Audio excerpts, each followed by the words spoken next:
At Morixa Tales, we believe in the power of storytelling. Our scripts weave together deep emotions and dramatic turns to deliver justice where it is most needed. Experience captivating mysteries where the truth eventually shines through, leaving a lasting impact on your heart and mind. In the emergency room at 1:30 a.m., I paid $200 to get a bleeding stranger treated faster. She leaned close and whispered, "When the snow falls, don't touch it." I smiled, thinking she was confused. But 3 weeks later, when I woke up and looked out my bedroom window, I nearly collapsed at what I saw in the snow. Hi friends, thank you for joining us today. If you're enjoying this story, please hit that like button and subscribe so you never miss an episode. Drop a comment below and tell us what part of the world are you listening from. Just a quick reminder, while some details have been fictionalized for storytelling purposes, the heart of this message is absolutely real. Let's dive in. Let me tell you about the night that changed everything, November 28th, 2024. The night a stranger's whispered warning became the only thing standing between me and a fate I never saw coming. My name is Selah Whitman. I'm 35 years old, and for the past 10 years, I've been married to Blake Morrison. On paper, we looked fine. A tidy suburban house, steady jobs, the kind of marriage people assume is good enough. But paper lies. Our marriage had been dying for years, slowly, quietly.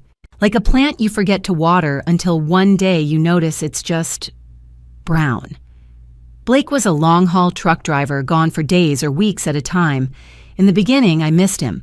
I'd wait by the door when his truck rumbled into the driveway, eager to hear about the highways and diners with the best pie. But somewhere around year 7, something shifted. He stopped calling, stopped smiling when he came home, stopped touching me unless he had to. For the last 3 years, I'd been living in a kind of quiet loneliness that's hard to explain. You wake up next to someone and feel more alone than if the bed were empty. You cook dinner for 2 and eat it by yourself. I told myself it was the job, the stress. I told myself a lot of things. And then came that night. It was 1:30 in the morning when my phone rang. "Selah." Blake's voice was weak, strained. "I need you. Chest pain. Can't breathe right. I'm at the house. Please." My stomach dropped. Whatever distance had grown between us, he was still my husband, and he sounded terrified. I threw on clothes, grabbed my keys, and found him on the porch steps, hunched over his face, pale and slick with sweat. We drove to the hospital in silence. The ER waiting room at County General was chaos even at 2 in the morning. A kid with a broken arm, a man coughing, a woman holding a blood-soaked towel to her forehead. A nurse took Blake's information and whisked him through the double doors. She told me it'd be at least an hour, so I sat. And that's when I saw her. An older woman, maybe late 50s, with silver-streaked hair sitting in the corner. Her left hand was wrapped in a blood-stained dish towel, her face tight with pain. I watched as she approached the front desk. "Excuse me," she said softly. "I've been waiting nearly 2 hours. My hand..." The nurse barely looked up. "Ma'am, we're understaffed. Non-critical cases have to wait." The woman nodded and shuffled back to her seat. I don't know what came over me. Maybe it was the teacher in me. Or maybe it was just the kind of night where doing something kind felt like the only thing that made sense. I walked over to her. "Hi," I said gently. "I'm Selah. Can I take a look at your hand?" She hesitated, then slowly unwrapped the towel. The cut ran deep across her palm, still oozing. It needed stitches. I grabbed gauze and antiseptic from the supply closet and cleaned the wound. She didn't flinch, just watched me with pale blue eyes like she was seeing something in me I couldn't see myself. Then I walked back to the front desk and pulled $200 bills from my wallet. That woman in the corner. "She needs a doctor now, please." The nurse took the money and called for a doctor. 10 minutes later, the older woman was being led into an exam room. Before she disappeared, she turned back and mouthed 2 words, "Thank you." An hour later, Blake was cleared. "Severe acid reflux," the doctor said. "Not a heart attack." Relief washed over me, though part of me felt foolish for the panic. As we were leaving, I saw the woman again. Her hand was freshly bandaged, stitched, and clean. She stood when she saw me. "You saved my life tonight," she said quietly. I shook my head. It was just a cut. No. Her voice was firm now. She gripped my wrist with her good hand, her pale eyes locking onto mine. You saved my life tonight. Now I must save yours. A chill ran through me. What? She leaned closer, her voice dropping to a whisper. Listen carefully, Selah. Your husband Blake, what he felt tonight. It wasn't real. But the pain he's planning for you is. My mouth went dry. How do you know my name? She ignored the question. Winter is coming. When the snow falls, don't touch it. Don't let him make you shovel the driveway or clear the yard. Leave it. Let it lie there untouched. I don't understand. Footprints, she said. Footprints tell stories. And if you clear that snow, you'll never see the truth. Before I could respond, Blake called my name from across the lobby. I turned just for a second.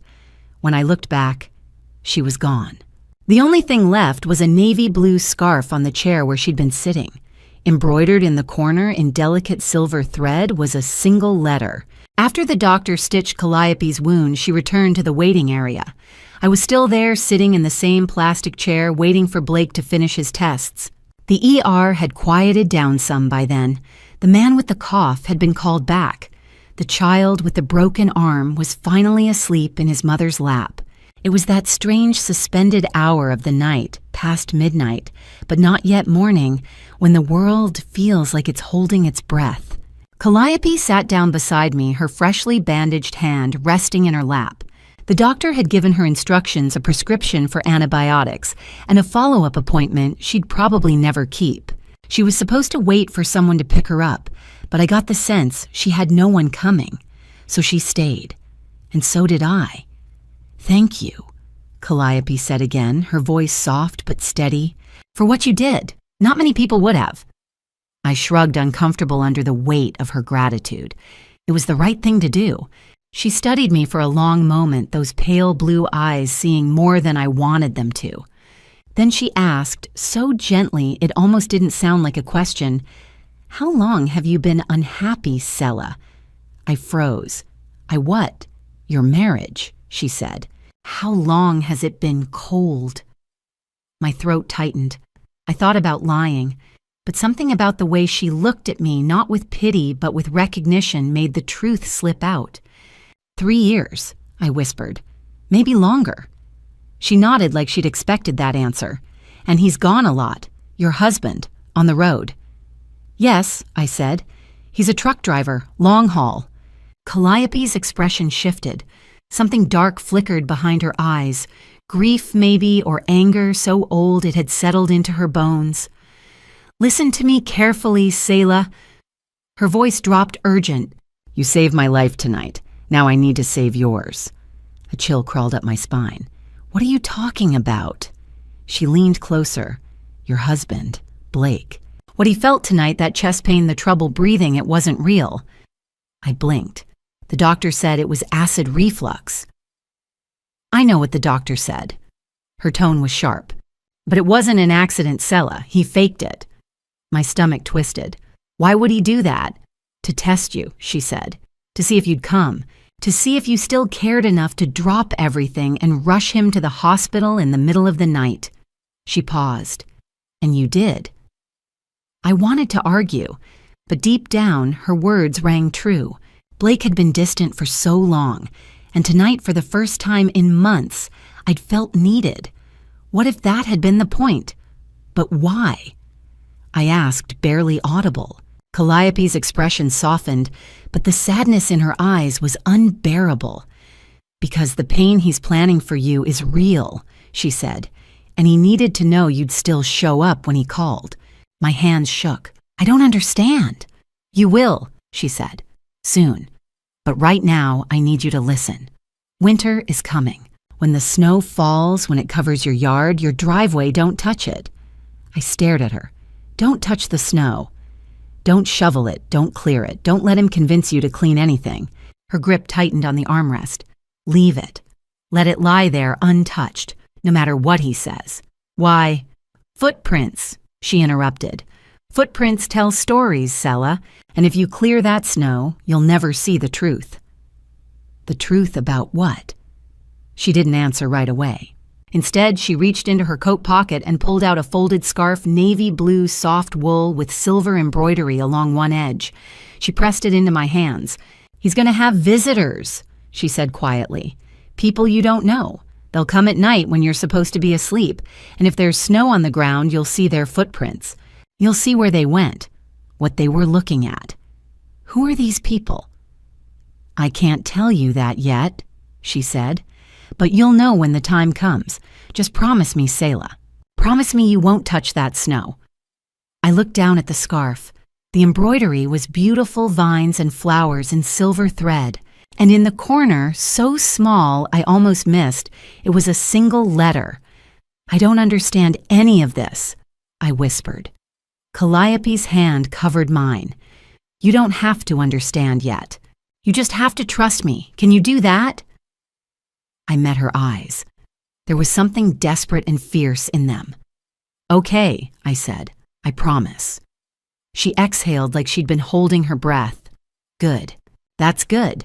From somewhere behind the double doors, I heard my name being called. Blake's voice stronger now, impatient. "I have to go," I said, standing. Calliope nodded. She stood too, wincing as she cradled her bandaged hand. "Wait," I said. "How do I find you if I need to talk to you again?" She smiled, but it didn't reach her eyes. "You won't need to find me, Selah. When the time is right, I'll find you." And then Blake called again louder, and I turned toward his voice. When I looked back, Calliope was walking toward the exit. She didn't look back. I wanted to follow her, wanted to demand answers. But Blake was waiting, and I was so tired I could barely think. So I folded the scarf and tucked it into my coat pocket. And I went to my husband. By the time we got home, it was nearly 4 a.m. Blake went straight to bed, muttering something about needing rest. I stood in the kitchen, staring out the window at the dark, empty yard. And that's when I saw it. The first snowflakes. They were falling slowly, silently, dusting the grass and the driveway in a thin layer of white. Beautiful. Peaceful. But all I could hear was Calliope's voice in my head. "Don't touch the snow. Footprints tell stories." I pulled the scarf from my pocket and ran my fingers over the embroidered letter. I didn't know who she was. Didn't know how she knew my name or Blake's or anything about our marriage. Didn't know why she'd been so insistent about the snow or what visitors she thought were coming or what truth I was supposed to see. But as I stood there in my kitchen, watching the snow fall in the dark, one thing became painfully clear: I didn't know my husband at all. And Calliope, whoever she was, knew something I didn't. Something that might save my life. 3 weeks passed. Blake returned to the road. Then on December 5th, the first snow came. I'd almost convinced myself Calliope had been confused. Maybe the painkillers had made her paranoid. Because in those 3 weeks, nothing happened. Blake came home for 2 days, barely spoke, then left for Colorado. Life went back to what passed for normal, quiet, cold, separate. But I kept the scarf, the navy blue one with the silver C. Sometimes, late at night when I couldn't sleep, I'd take it out and run my fingers over the stitching, wondering who Calliope really was. And then the snow came. It started around 6 in the evening, fat, heavy flakes that fell fast and thick. By bedtime, there were 6 inches piled on the driveway, the walkway, the roof of my car.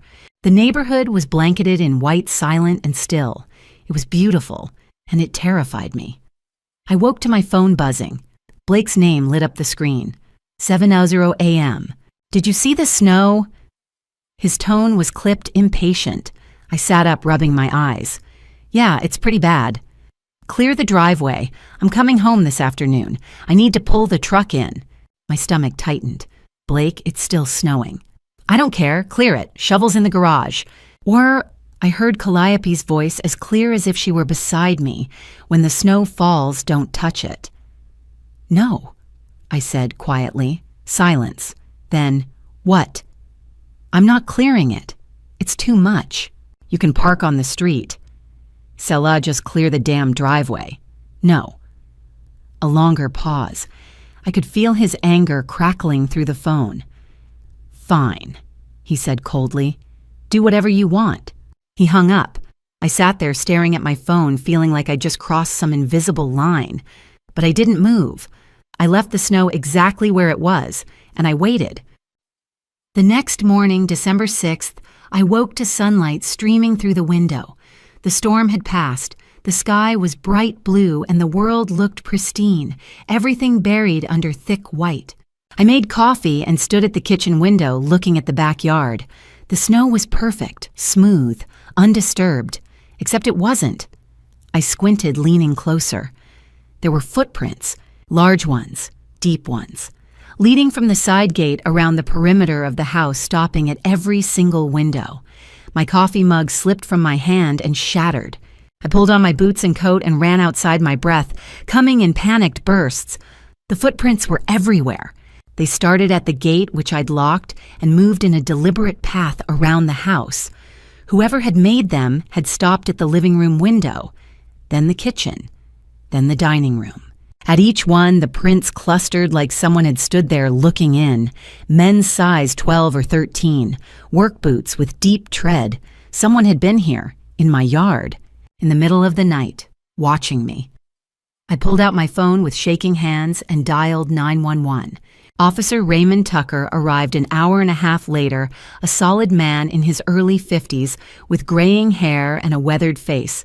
Mrs. Morrison, you called about footprints. Yes, they're everywhere. Someone was here last night. Tucker followed me around the house, studying the snow. He crouched near one print, pulling out a tape measure. Size 13, heavy boots, probably steel-toed. Do you know who it was? Tucker stood. Not yet, but this wasn't random. What do you mean? Whoever was here knew what they were doing. See how they move methodical, stopping at each window. He glanced at me. This was a survey, Mrs. Morrison. A survey of what? Your house. Someone was measuring, looking at access points. My blood ran cold. Why? Tucker's expression was grim. Lots of reasons, none of them good. Has anyone approached you about selling your house? Any real estate agents? No, nothing like that. What about your husband? I hesitated. Blake's been on the road. He barely tells me anything. Tucker nodded slowly. Do any neighbors have security cameras? Mrs. Stevens next door. She's got one on her porch. Good. Let's go talk to her. Mrs. Stevens was more than happy to help. Her security camera had a wide-angle view that captured the street, including the side entrance to my house. Tucker and I stood behind her as she pulled up the footage. 11:00 p.m., 11:15, 11:20. And then at 11:27 p.m., a vehicle appeared, a white van. As it slowed, the streetlight caught the logo, Hearthstone Realty. My breath caught. The van stopped. The driver stepped out, tall, broad-shouldered, wearing a dark coat and work boots. He carried a clipboard and a laser measuring device. He walked to my side gate, pulled out a key, and unlocked it. He has a key, I whispered. Tucker's jaw tightened. Keep watching. The man moved around my house methodically. He stopped at each window, made notes, aimed the laser measure at the walls, the roof. He took photos with his phone. At 11:58 p.m., he returned to the van and drove away. 30 minutes total.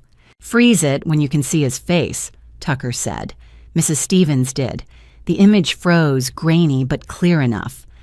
I'll run this through our system, Tucker said. But I was staring at the logo on the van. Hearthstone Realty. A real estate company. Someone from that company had a key to my gate. I looked at Tucker, my voice barely a whisper. There's only one person who could have given it to him. Tucker met my eyes. We're going to find out who gave him that key, Mrs. Morrison, I promise. But I already knew. Blake. That afternoon, Officer Tucker and I went to see Mrs. Stevens. What her camera captured would become the first crack in a wall of lies. But it wasn't until we left her house armed with a USB drive containing the footage and a printed screenshot of the van's license plate that the full weight of what I'd seen really hit me. Tucker drove. I sat in the passenger seat of his patrol car, staring out the window at the snow-covered streets, trying to make sense of it all. Hearthstone Realty. Tucker said, breaking the silence. You've never heard of them before.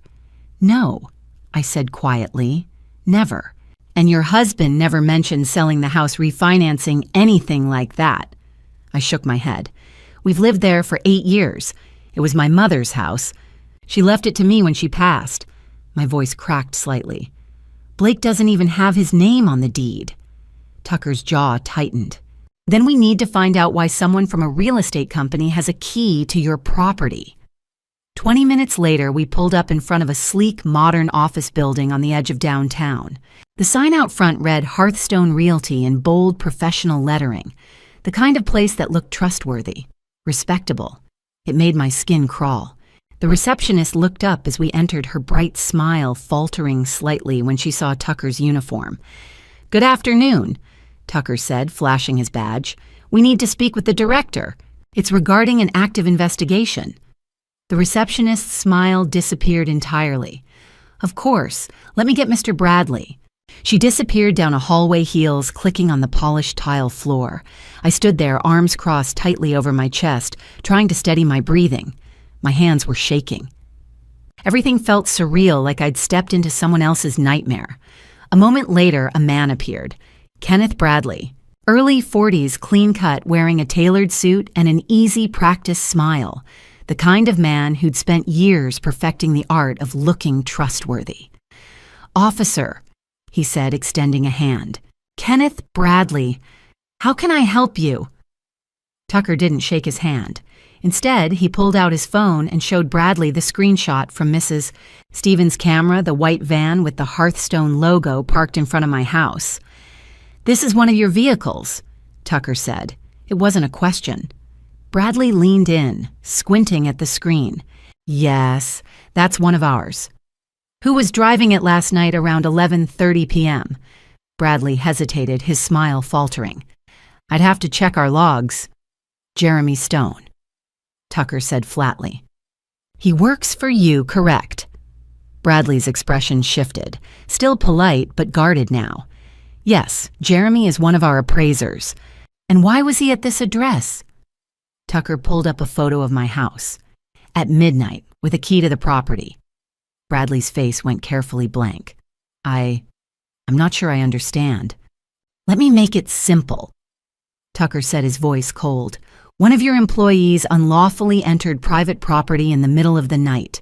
That's trespassing. Possibly breaking and entering, depending on how he got that key. So I'll ask again, why was he there?" Bradley swallowed. "I think there's been a misunderstanding." "Then help me understand." Bradley gestured toward his office. "Why don't we sit down? I'm sure I can clear this up." Bradley's office was all glass and chrome, modern, sterile, expensive. He sat behind his desk and opened a drawer, pulling out a thick file folder. "We were contacted about this property 3 weeks ago," Bradley said, setting the folder on the desk.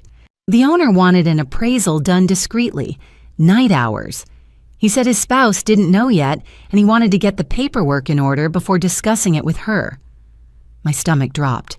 "The owner," I said, my voice barely above a whisper. "You mean my husband?" Bradley glanced at me, then at Tucker. "Yes, Blake Morrison. He said the house was jointly owned and that he had the right to—" "It's not jointly owned," I interrupted louder now. "It's mine.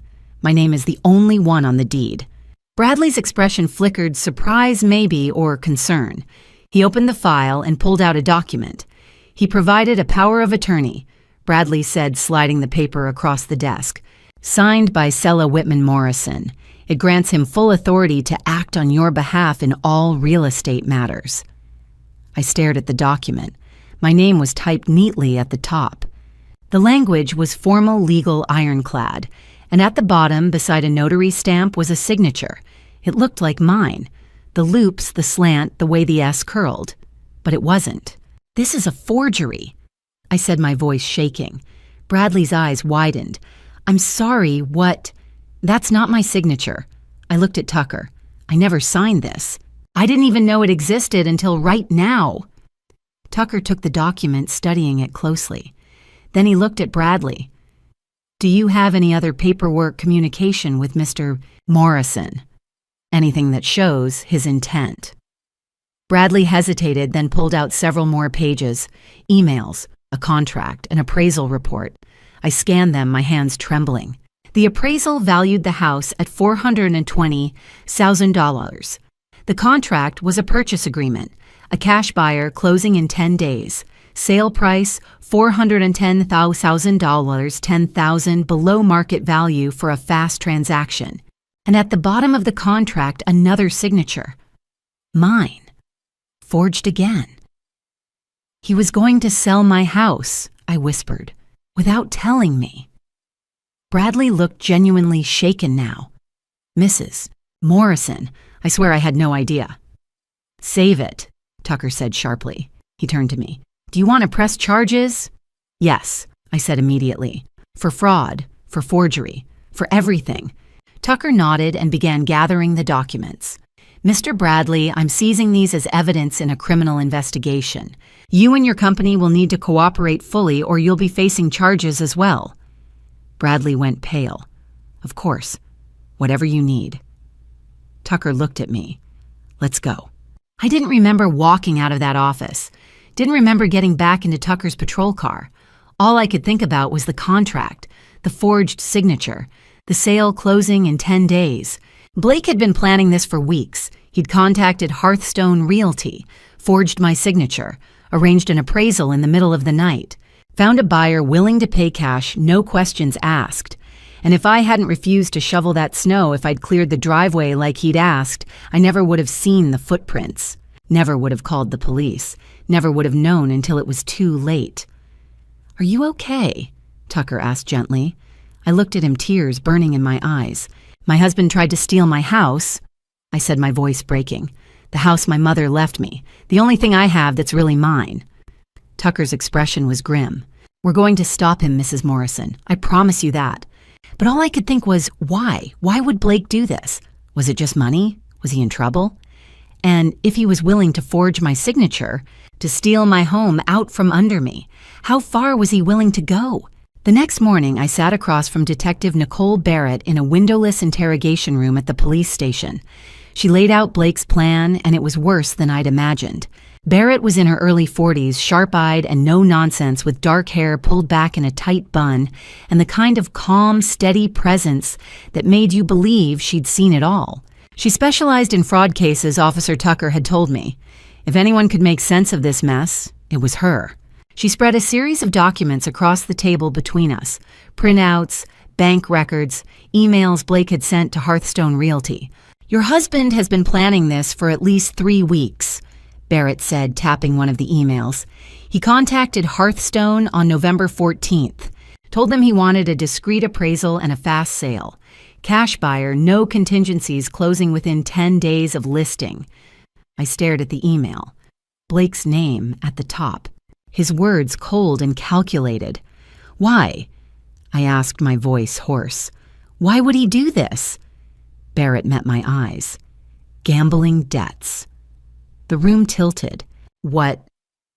We pulled his financials this morning, Barrett said, sliding another document toward me.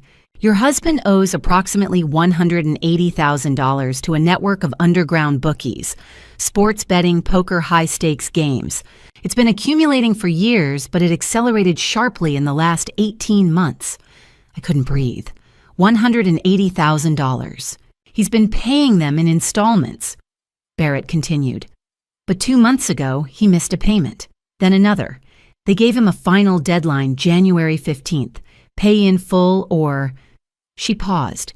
Let's just say these aren't people who negotiate. So he decided to sell my house, I whispered. Your house is worth $420,000 according to the appraisal. He arranged a sale for $410,000 under market value to expedite the process. Closing was set for December 16th. If it had gone through, he would have walked away with the money, paid off his debts, and left you with nothing. My hands curled into fists on the table. And me? What was I supposed to do? Barrett's expression softened. I don't think he cared, Mrs. Morrison. The words hit like a slap. We have enough evidence to charge him with fraud, forgery, and attempted theft, Barrett said. But I need to know, do you want to confront him first, or do you want us to bring him in? I thought about it. About Blake coming home, expecting everything to be fine, expecting me to have no idea. I want to talk to him, I said. I want to hear him say it. Barrett nodded. Officer Tucker will go with you, just in case. Blake's truck was parked in the driveway when I got home. I'd called him an hour earlier, told him I needed to talk. He'd sounded irritated, but agreed to come home. He had no idea what was waiting for him. Tucker stayed in his patrol car at the curb watching. I walked into the house alone. Blake was in the kitchen, leaning against the counter with a cup of coffee in his hand, looking annoyed. "What's so urgent?" he asked. "I've got to run to Denver tomorrow. I need to prep the truck." I set my purse down on the table and pulled out the file Barrett had given me. I didn't say anything, just slid the papers across the counter toward him. Blake glanced down. His expression didn't change at first. Then I saw it, the flicker of recognition, the tightening around his eyes. "What is this?" he asked, but his voice was too careful, too controlled. "You tell me," I said. He picked up the top page of the email to Hearthstone Realty, read it, set it down, picked up the next one. The power of attorney with my forged signature. Selah.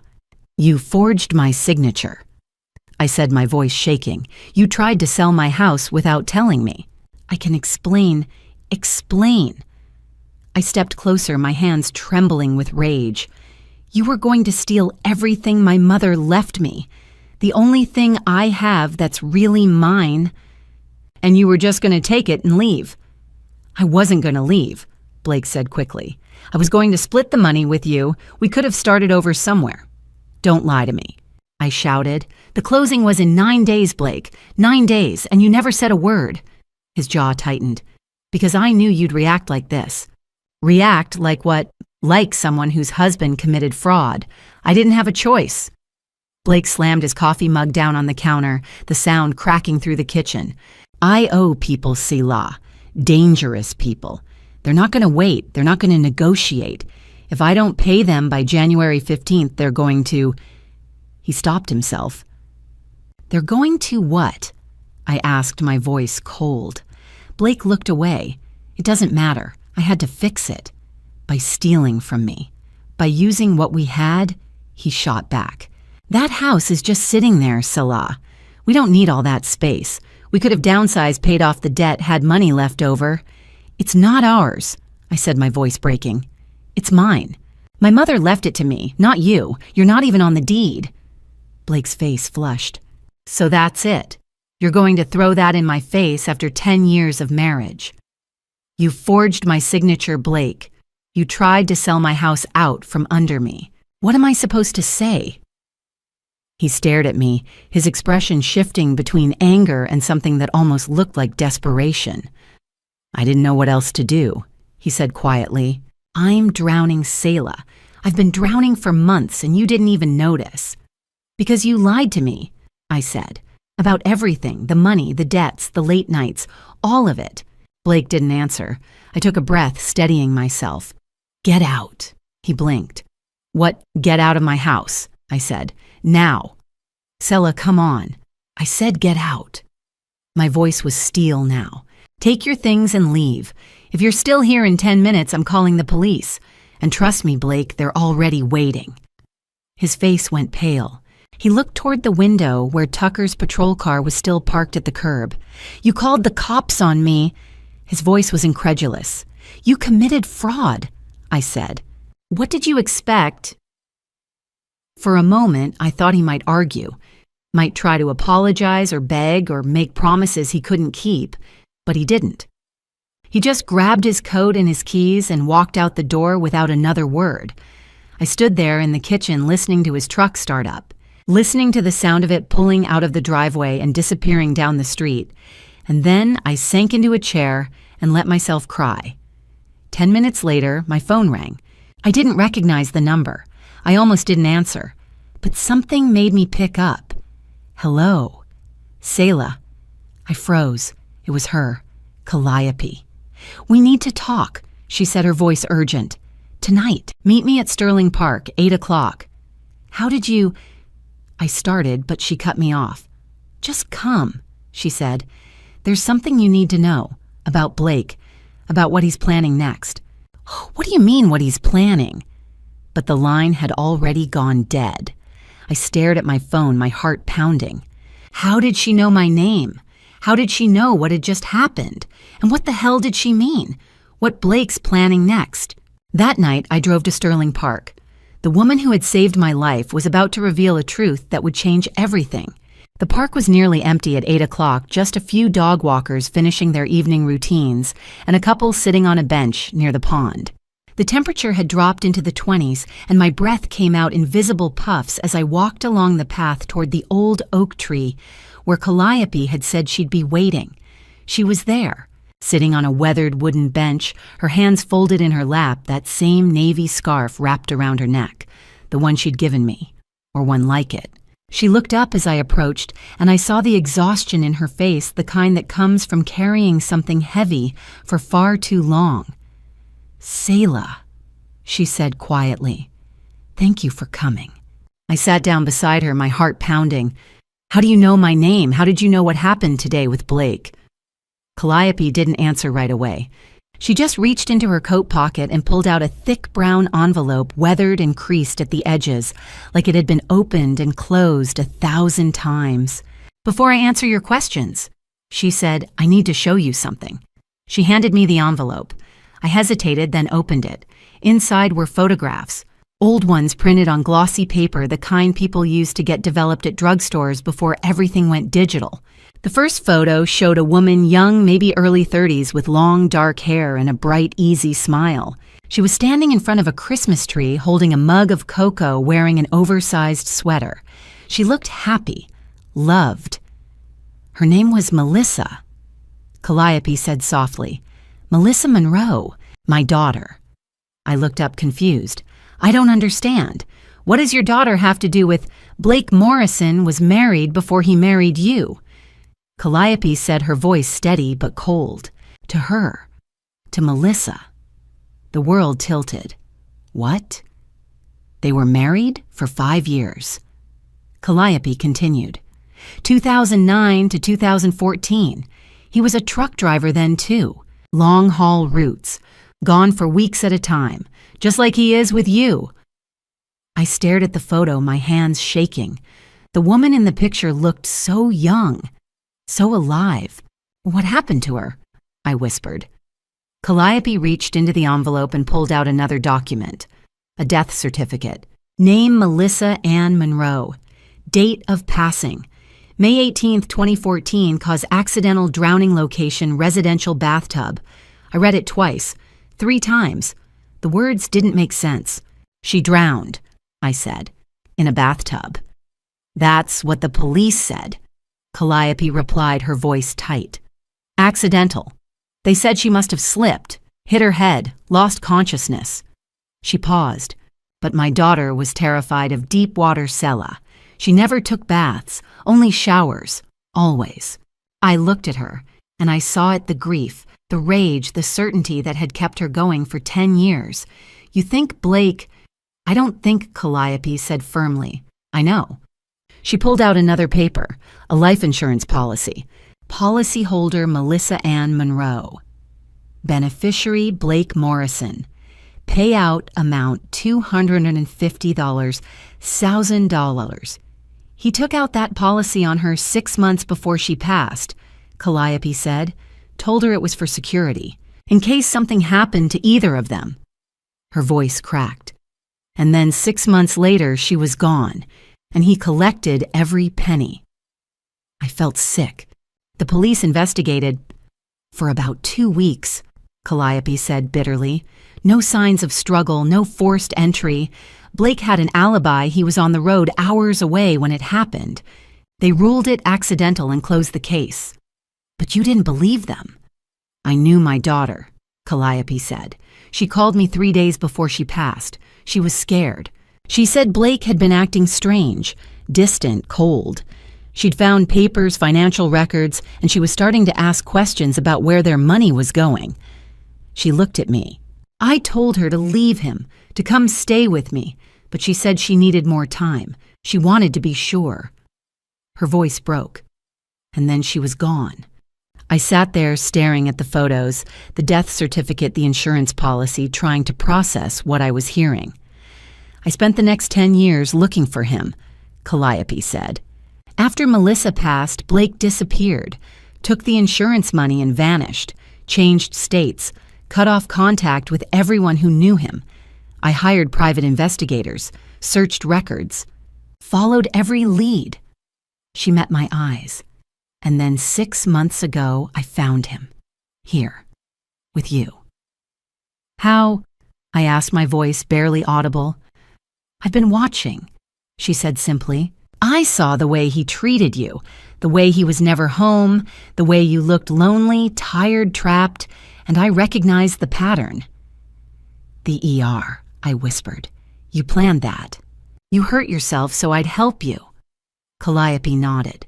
I needed to meet you, to warn you. I knew winter was coming. I knew he'd try something when the snow came, just like he did with Melissa. She passed in May, but the plan started months earlier. Small things, accidents that weren't accidents, tests to see if she'd notice. I thought about the ER visit. Blake's chest pain, the way it had felt staged. He faked being sick, I said. Yes, Calliope confirmed. To see if you still cared, to see if you'd come running, and you did, which told him you were still emotionally invested, that you might not see the next step coming. My stomach turned. The house. He was going to steal my house. And if that didn't work, Calliope said, her voice dropping, he would have found another way, just like he did with Melissa. I looked at the photo again, at Melissa's smile, at the life she'd had and lost. Why didn't you go to the police? I asked. When you found Blake, with what evidence? Calliope asked. Melissa's case was closed. There's no proof he did anything wrong, not legally. All I have are suspicions, patterns, a mother's certainty. She leaned forward. But you, Salah, you have something I didn't. You have time. You caught him before he could finish whatever he was planning, and now you have a chance to stop him. I met her eyes. What do you think he was planning? Calliope's expression was grim. I don't know, but I know this Blake doesn't give up. He's desperate. He owes dangerous people money, and you just took away his solution. Men like him, when they're backed into a corner, they don't surrender. She gripped my hand. They escalate. A chill ran through me. What do I do? I whispered. You stay away from him, Calliope said fiercely. You get a restraining order. You make sure he can't come near you. You document everything. And you don't trust him, not for a second. Because if he took one life, Selah, he will try to take another. She pulled the scarf from around her neck, the one with the silver C embroidered in the corner, and pressed it into my hands again. My daughter loved this scarf, she said, her voice breaking. I gave it to her for Christmas 2 months before she passed. I want you to have it, to remember her, and to remember that you are not alone in this. I looked down at the scarf, tears blurring my vision. I'm so sorry, I whispered. About Melissa. About everything. Don't be sorry, Calliope said, her grip tightening on my hand. Just stay alive, please. Don't let him take you too. When I got home that night, I sat in my car in the driveway for a long time, staring at the envelope in my lap. Inside were the remnants of a life cut short, a woman I'd never met, a woman whose only mistake had been loving the same man I'd loved. And now, 10 years later, I was walking the same path she had. Except this time, I had a warning. This time, I had Calliope. And this time, I wasn't going to let Blake win. The next morning, I went to the courthouse. If Blake had taken one life, I wasn't going to give him another chance. The county courthouse was a squat brick building downtown, all fluorescent lights and scuffed linoleum floors. I sat in a plastic chair outside family court, clutching the envelope Calliope had given me, Melissa's death certificate, the insurance policy, the photos, and waited for my name to be called. When it was my turn, I stood before a judge, a tired-looking woman in her 60s, with reading glasses perched on her nose, and explained as calmly as I could why I needed an emergency restraining order. My husband forged my signature to try to steal my house, I said. He has significant debts to dangerous people, and his first wife passed under suspicious circumstances. The judge looked up sharply. His first wife. I slid Melissa's death certificate across the bench. May 2014, ruled accidental. But her mother believes otherwise, and given what my husband has done to me, I believe her. The judge studied the document, then looked at me for a long moment. Granted, she said. Emergency protective order. Your husband must stay at least 500 feet away from you, your home, and your place of employment. Effective immediately. Violation will result in arrest. She signed the order and handed it to the bailiff. I walked out of that courthouse feeling for the first time in weeks like I could breathe. By noon, I'd changed the locks on every door. The locksmith, a kind older man named Frank, who didn't ask too many questions, installed deadbolts on the front and back doors and gave me 3 new sets of keys.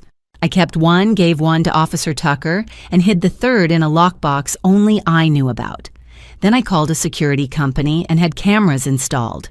One above the front door, one in the backyard facing the gate, one in the driveway, all linked to an app on my phone so I could monitor them anytime, anywhere.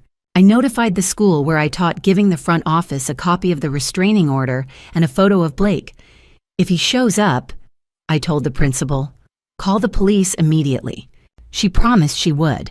By the time the sun set on December 8th, my house was a fortress, and I finally felt safe. The next 2 weeks were the quietest I'd experienced in months. Blake didn't call, didn't text, didn't show up at the house or try to contact me in any way. It was like he'd vanished. Officer Tucker stopped by once a week to check on me. Still no sign of him, Tucker would say. His phone's off. Last ping we got was from a motel 2 states over. Do you think he left for good? I asked one afternoon, standing on my porch as Tucker sipped coffee from a thermos. Tucker considered this. Maybe. Men like him, when they're cornered, sometimes they run. He paused. But sometimes they regroup. I didn't like the sound of that. But as the days passed and Blake stayed silent, I started to let my guard down. Just a little. I went back to teaching. My students made me holiday cards, their crooked handwriting spelling out, "We missed you, Ms. Whitman," in crayon. I smiled for the first time in what felt like forever. I decorated for Christmas, hung a wreath on the door-strung lights along the porch railing, set up a small tree in the living room. It felt strange doing it alone, but it also felt like reclaiming something that had been taken from me. Life slowly started to feel normal again, and that should have been my first warning. On December 22nd, 3 days before Christmas, I came home from work to find a package on my doorstep. It was a wicker gift basket wrapped in clear cellophane and tied with a red ribbon. Inside were gourmet cookies, a scented candle, and 3 boxes of herbal tea, chamomile, lavender, peppermint. Tucked into the ribbon was a small card. I opened it with shaking hands. I'm sorry. I'm getting help. I'll sign the divorce papers. You deserve better. B. I stood there on the porch staring at the card, my heart pounding. Blake had sent this. My first instinct was to throw the whole thing in the trash, to call Tucker and report a restraining order violation. But then I hesitated. The basket had been delivered by a service. There was a label from Gourmet Gifts and More stuck to the cellophane. Blake hadn't brought it himself. Technically, he hadn't come within 500 feet of me. He just sent a gift. Was that even a violation? I pulled out my phone and checked the security camera footage. Sure enough, a delivery driver in a uniform had dropped it off at 2:47 p.m. No sign of Blake anywhere. I called Tucker.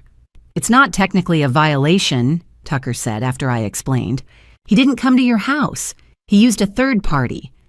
So what do I do? Be careful, Tucker said. It could be genuine. People in his situation sometimes do hit rock bottom and try to make amends. He paused. Or it could be a tactic, a way to make you lower your guard. Which one do you think it is? Tucker sighed. I don't know, Mrs. Morrison, but don't let it change your routine. Keep your doors locked. Keep your cameras on. And if he contacts you directly, call me immediately. I hung up and stared at the basket. The card did sound sincere. I'm getting help. Maybe he really was. Maybe the reality of losing everything, his marriage, his home, his freedom, had finally broken through. Or maybe it was exactly what Tucker said, a tactic. I brought the basket inside and set it on the kitchen counter. For a long time, I just looked at it, turning the card over and over in my hands. You deserve better. He was right about that at least. That night, I made myself dinner, leftover pasta, nothing fancy, and sat at the kitchen table staring out the window at the snow-covered yard. The house was quiet. Too quiet. I thought about calling Calliope, but what would I say Blake sent me a gift basket and I don't know what to do about it? It felt ridiculous. Instead, I opened one of the boxes of tea, chamomile and lavender. The label promised restful sleep and calm nerves. I could use both of those. I boiled water, steeped the tea, and took a tentative sip. It was good. Soothing. The warmth spread through my chest, easing the knot of tension that had lived there for weeks. I finished the cup, made another, and by the time I went to bed, I felt more relaxed than I had in months. I slept deeply that night, deeply and dreamlessly. And when I woke the next morning, I felt rested in a way I hadn't felt in years. The tea I thought had really helped. I didn't think about it again. Over the next week, I drank the tea every night. It helped me sleep, or so I thought. But something was very wrong.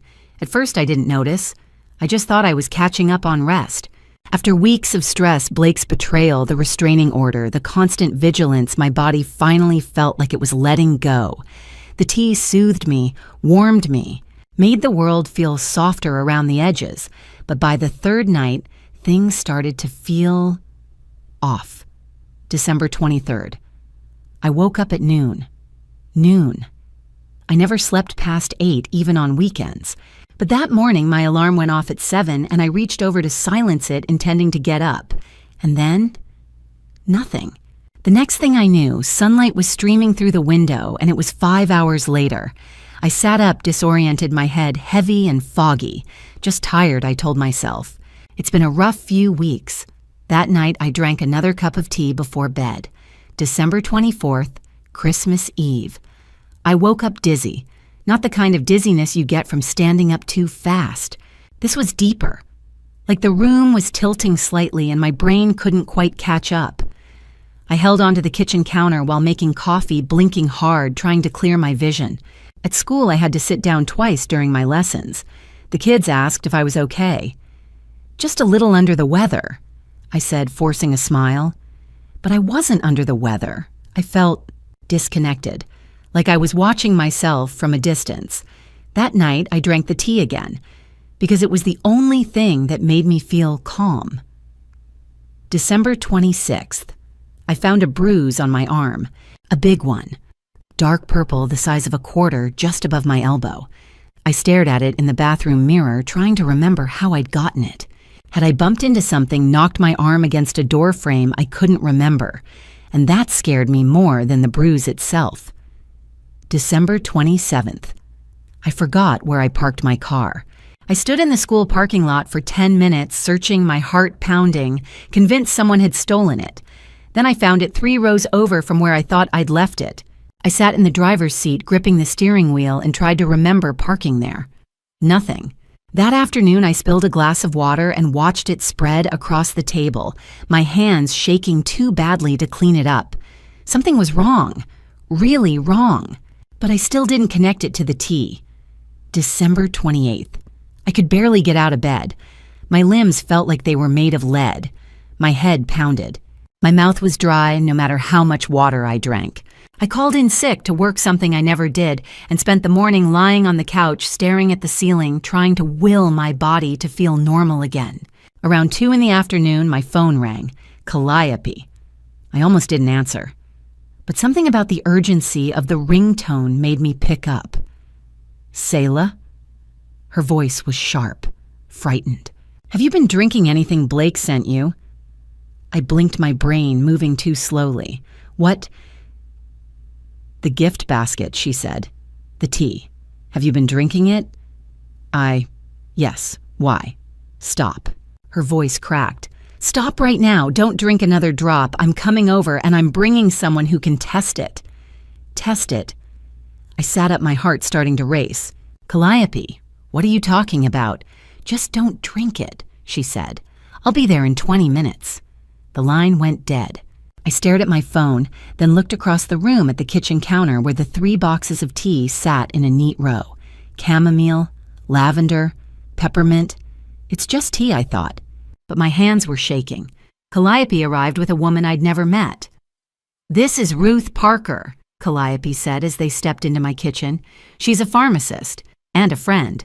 Ruth was in her 50s with short gray hair and the kind of calm, efficient manner that comes from years of working in medicine.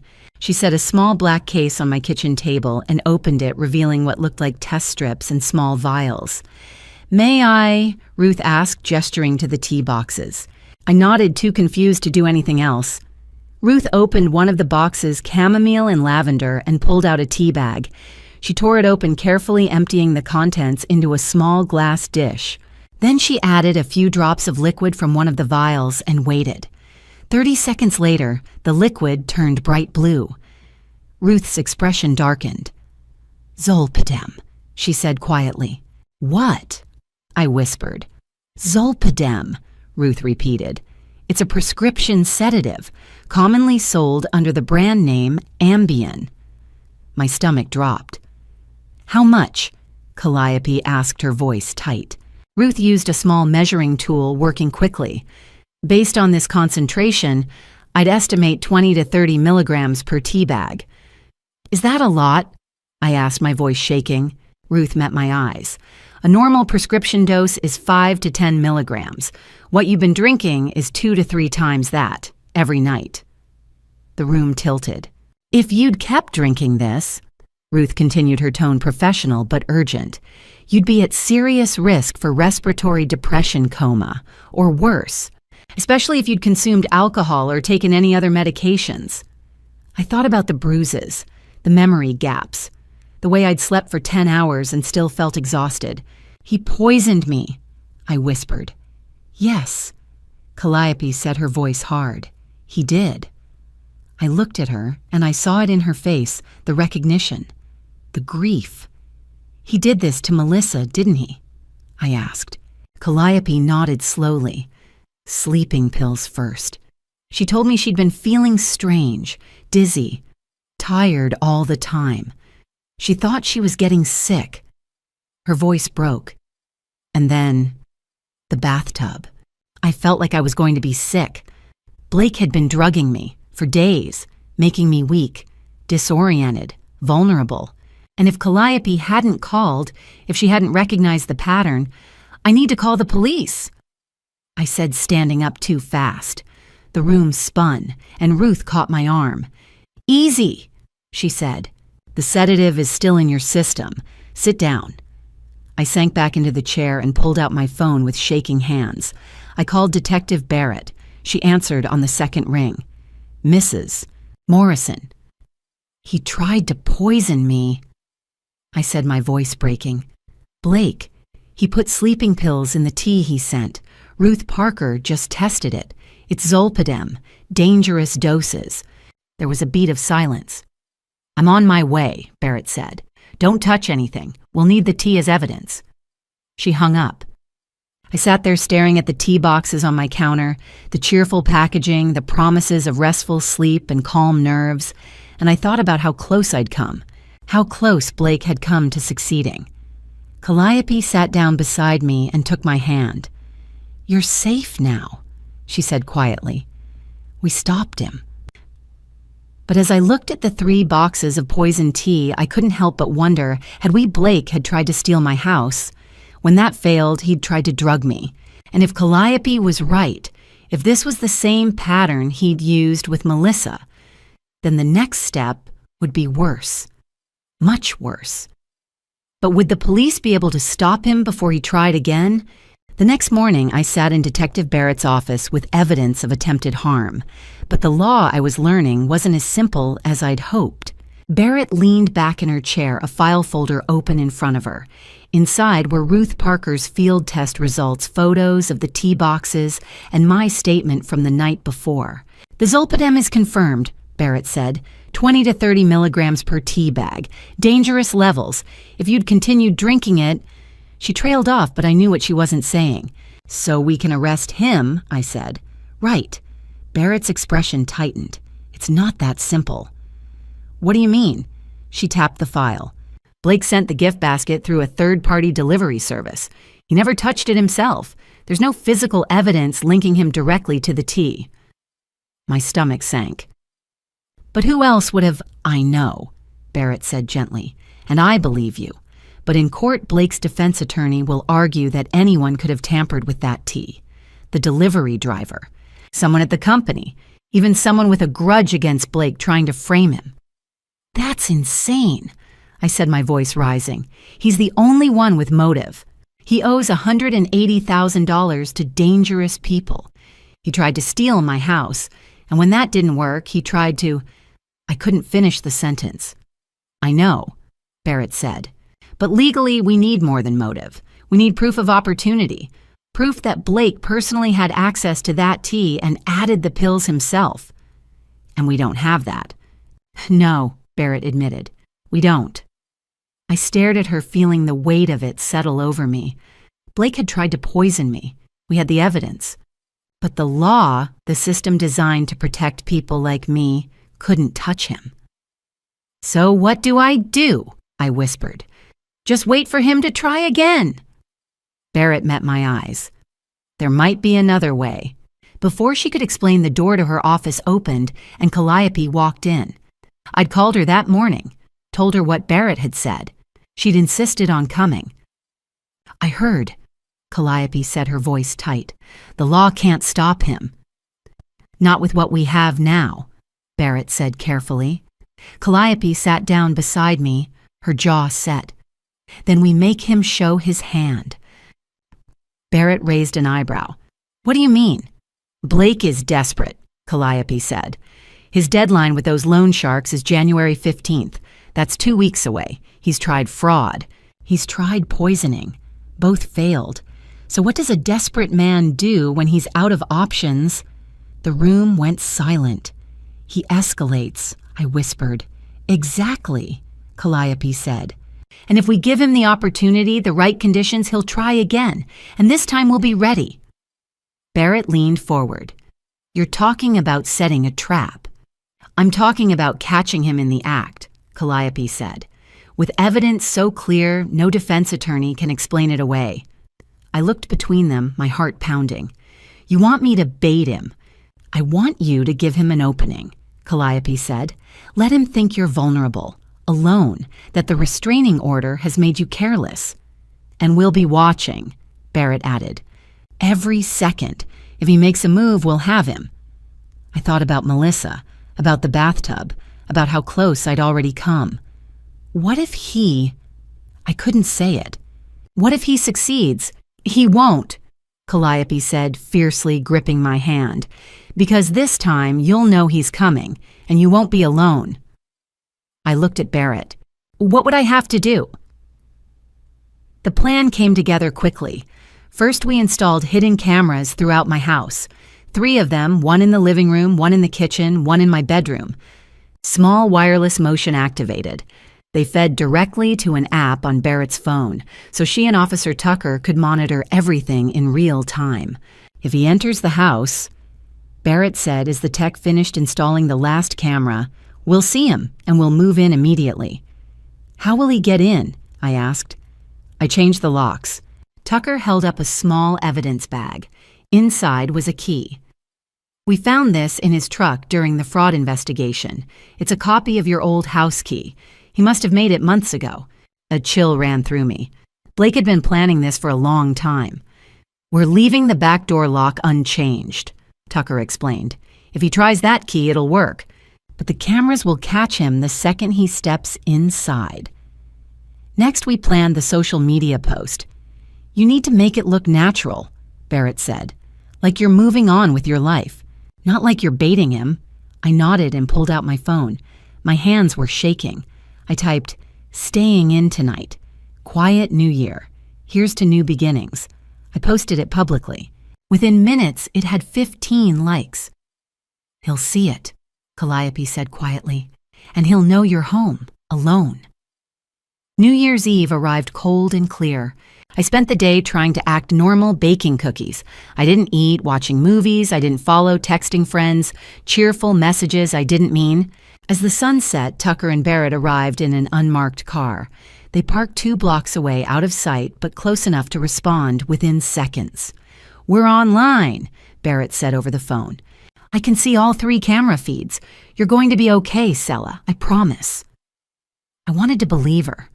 At 11 o'clock, I turned off most of the lights, leaving just the living room lamp on. I went upstairs, changed into pajamas, and climbed into bed. But I didn't sleep. I lay there in the dark, staring at the ceiling, listening to the house settle around me. Outside, I could hear fireworks starting, early pops and crackles in the distance. My phone buzzed. Tucker still clear. No movement. The minutes crawled by. 11:30, 11:45. Somewhere in the neighborhood, people were counting down, shouting, celebrating, midnight, Happy New Year. I lay perfectly still, my heart hammering in my chest. And then at 12:03 a.m., I heard it. The soft scrape of metal on metal, the back door. Someone was using a key to unlock it. I stopped breathing. The door creaked open. Slowly, carefully. Footsteps on the kitchen tile. Quiet, deliberate. Then the creak of the stairs. He was coming up. I kept my eyes closed, forced my breathing to stay slow and even my body limp under the blankets. The footsteps reached the top of the stairs, paused outside my bedroom door, and then the door opened. I lay in my bed, eyes closed, listening to the footsteps grow closer. Every instinct screamed at me to run, but I had to wait. I had to let him reveal his intent. The bedroom door creaked as it swung open wider. I forced my breathing to stay slow, deep, even, like I was asleep, like I didn't know he was there, but I could feel him, standing in the doorway, watching me. The seconds stretched into eternity, and then he moved. His footsteps were soft, deliberate as he crossed the room toward my bed. I could hear the faint rustle of fabric, something he was carrying. The cameras are watching, I told myself. Barrett and Tucker are outside. They'll come. Just hold on. Blake stopped beside the bed. I felt the mattress shift slightly as he leaned over me, and then I heard his voice, a whisper, so quiet I almost didn't catch it. I'm sorry, Sela. My heart stopped. I didn't want it to be like this. He continued, his voice thick with something that might have been regret, or maybe just exhaustion. But I don't have a choice. They'll hurt me if I don't pay. He stopped himself, and then I felt it. The pillow. He pressed it down over my face, firm, unyielding, and the world went dark. Panic exploded through me. I couldn't breathe, couldn't scream. The pillow covered my nose, my mouth pressing down with the full weight of his arms. No, no, no. My body moved on instinct.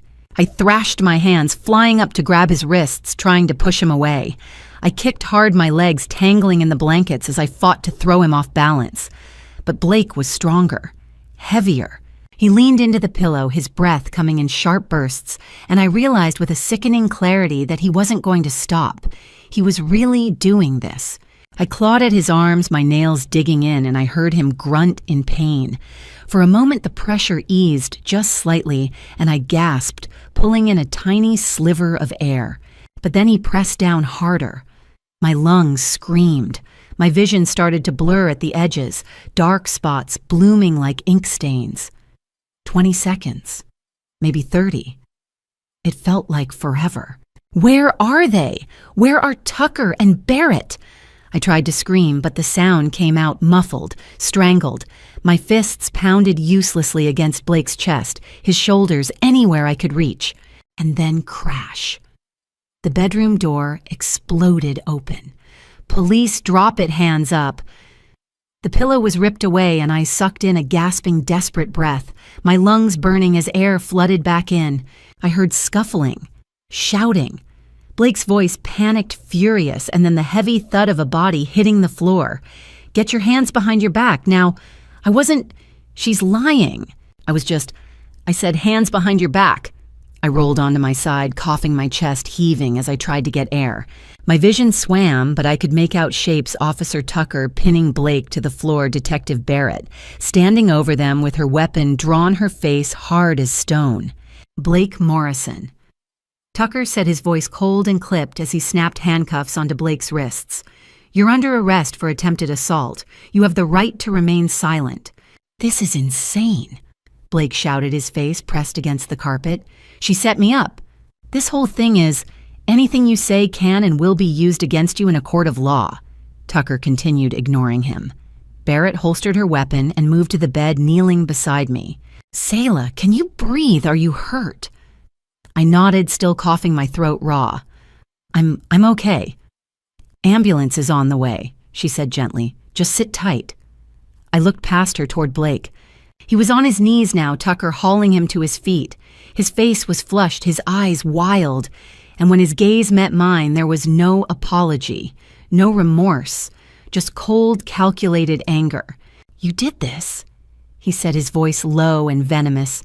You ruined everything. I stared at him, and for the first time, I saw him clearly. Not the man I'd married, not the man I'd tried to love for 10 years. A stranger, a dangerous stranger who had been willing to take everything from me, including my life. Tucker pulled him toward the door. Let's go. Blake didn't resist, but as he was led out of the room, he looked back at me one last time and smiled. It was the smile of someone who thought he'd already won. The paramedics arrived 10 minutes later. They checked my vitals, examined the bruising around my mouth and neck, dark purple marks where the pillow had pressed too hard where Blake's hands had gripped my face. You'll be sore for a few days, the EMT said, shining a light into my eyes. But you're going to be okay. You're lucky. Another minute and... She didn't finish. She didn't have to. Barrett stood nearby, arms crossed, watching. We got everything on camera, she said. The whole thing. Him entering the house. The weapon, the pillow, the struggle. His words. She paused. There's no way his lawyer can spin this, Selah. We have him. I nodded, but I couldn't speak. My throat hurt too much, and honestly, I didn't trust my voice not to break. A moment later, I heard the front door open. Footsteps on the stairs. Calliope. She appeared in the doorway, her face pale, her eyes wide. When she saw me bruised, shaking, wrapped in a blanket the paramedics had given me, she let out a small, choked sound and crossed the room in 3 quick strides. Selah, she whispered, pulling me into her arms. Oh, sweetheart, I'm so sorry. I'm so sorry. I didn't know why she was apologizing. She'd saved me. She'd warned me. She'd helped set the trap that caught him. But I held on to her anyway, and I let myself cry. Later, after the paramedics left and the police finished processing the scene, I stood at my bedroom window and watched as they loaded Blake into the back of a patrol car. The street was lit with red and blue flashing lights, neighbors peeking out from behind curtains whispering to each other about what had happened. Blake sat in the back seat, his hands cuffed behind him, his head tilted back against the seat. And as the car pulled away, he turned and looked up at my window. Our eyes met. And in that moment, I saw it clearly. No fear, no regret, no shame, just cold, empty calculation. He'd tried to take my life, not in a moment of passion, not in a fit of rage, but methodically, deliberately, because it was convenient for him. And if Tucker and Barrett hadn't been there, if Calliope hadn't warned me, if we hadn't set the trap, he would have succeeded. The patrol car turned the corner and disappeared into the night. I stood there for a long time, staring at the empty street, Calliope's hand warm in mine. He really tried to take my life, I whispered. Calliope squeezed my hand. Yes, but you survived. And now he's going to pay for what he did, to you and to Melissa. I nodded, but as I turned away from the window, one thought kept circling in my mind. He smiled, even in handcuffs, even caught. Even facing prison. Blake had smiled, like he knew something I didn't, and that terrified me more than anything else. If you've made it this far, I need to hear from you. Drop a comment below. Tell me, what would you have done in Selah's situation? Would you have had the courage to fight back? Your thoughts mean everything to us. And please note, while the story continues with Selah's journey toward justice and healing, some details ahead have been dramatized for storytelling purposes. The core truth, survival resilience, and the power of choosing life remains absolutely real. If you're ready to see how this ends, stay with us. If you need a moment, that's okay too. We'll be here when you're ready. 2 days later, Barrett called. "He's talking," she said, "and you need to hear this." I sat in a small observation room at the county jail staring through a one-way mirror at the interrogation room on the other side. Blake was there, slumped in a metal chair, his hands folded on the table in front of him. He looked exhausted, hollow, like the last 48 hours in custody had drained whatever fight he'd had left. Detective Barrett sat across from him, a file folder open between them. A recording device blinked red in the corner. "For the record," Barrett said, her voice calm and professional, "this interview is being recorded. You've been read your rights. Do you understand them?" Blake nodded. "Yes." "And you're willing to speak with me without your attorney present?" He hesitated. "Then, yeah, for now." Barrett's expression didn't change. "Good. Let's start with November 14th, 2024. You contacted Hearthstone Realty about selling a property you didn't own. Why?" Blake's jaw tightened. He looked down at his hands. "I was drowning," he said quietly. "Drowning," Barrett repeated. "In debt." His voice cracked. "I've been gambling since 2020. Sports betting, poker, online casinos. At first it was just fun. A way to blow off steam when I was on the road. But then I started losing, and I kept thinking I could win it back." He laughed, a bitter, broken sound. "I never did." "How much did you owe?" "By last November, $180,000. He looked up, his eyes red-rimmed. "I'd borrowed from people, dangerous people, and they gave me a deadline. January 15th. Pay in full or—" He didn't finish. "So you decided to sell your wife's house," Barrett said. "It wasn't hers," Blake snapped, then caught himself. "I mean, legally, yeah, but we were married. I thought I had a right to it. So you forged her signature." Blake didn't answer. "And when that didn't work," Barrett pressed. "When Mrs. Morrison discovered the fraud and involved the police." Blake was silent for a long moment. "Then I panicked." "Is that when you sent the tea?" His face went pale. "The gift basket," Barrett clarified. "December 22nd, chamomile and lavender with 30 milligrams of zolpidem in each tea bag." Blake closed his eyes. "I didn't know what else to do." "Oh, you tried to poison her." "I just wanted her to sleep," Blake said quickly, "to be out of it, so she wouldn't notice when I—" He stopped himself. "When you what?" Barrett asked. Blake swallowed hard. "When I came back, to talk to her, to make her understand." "That's not what you did on New Year's Eve," Barrett said coldly. "You didn't come back to talk. You came back with a pillow, and you tried to stop her from breathing." Blake's hands clenched into fists. "She left me no choice." "She left you no choice." Barrett's voice rose slightly. "You forged her signature. You tried to drug her. And when that didn't work, you broke into her house and tried to take her life. And you're telling me she left you no choice." Blake looked away. "You're 39 years old, Mr. Morrison.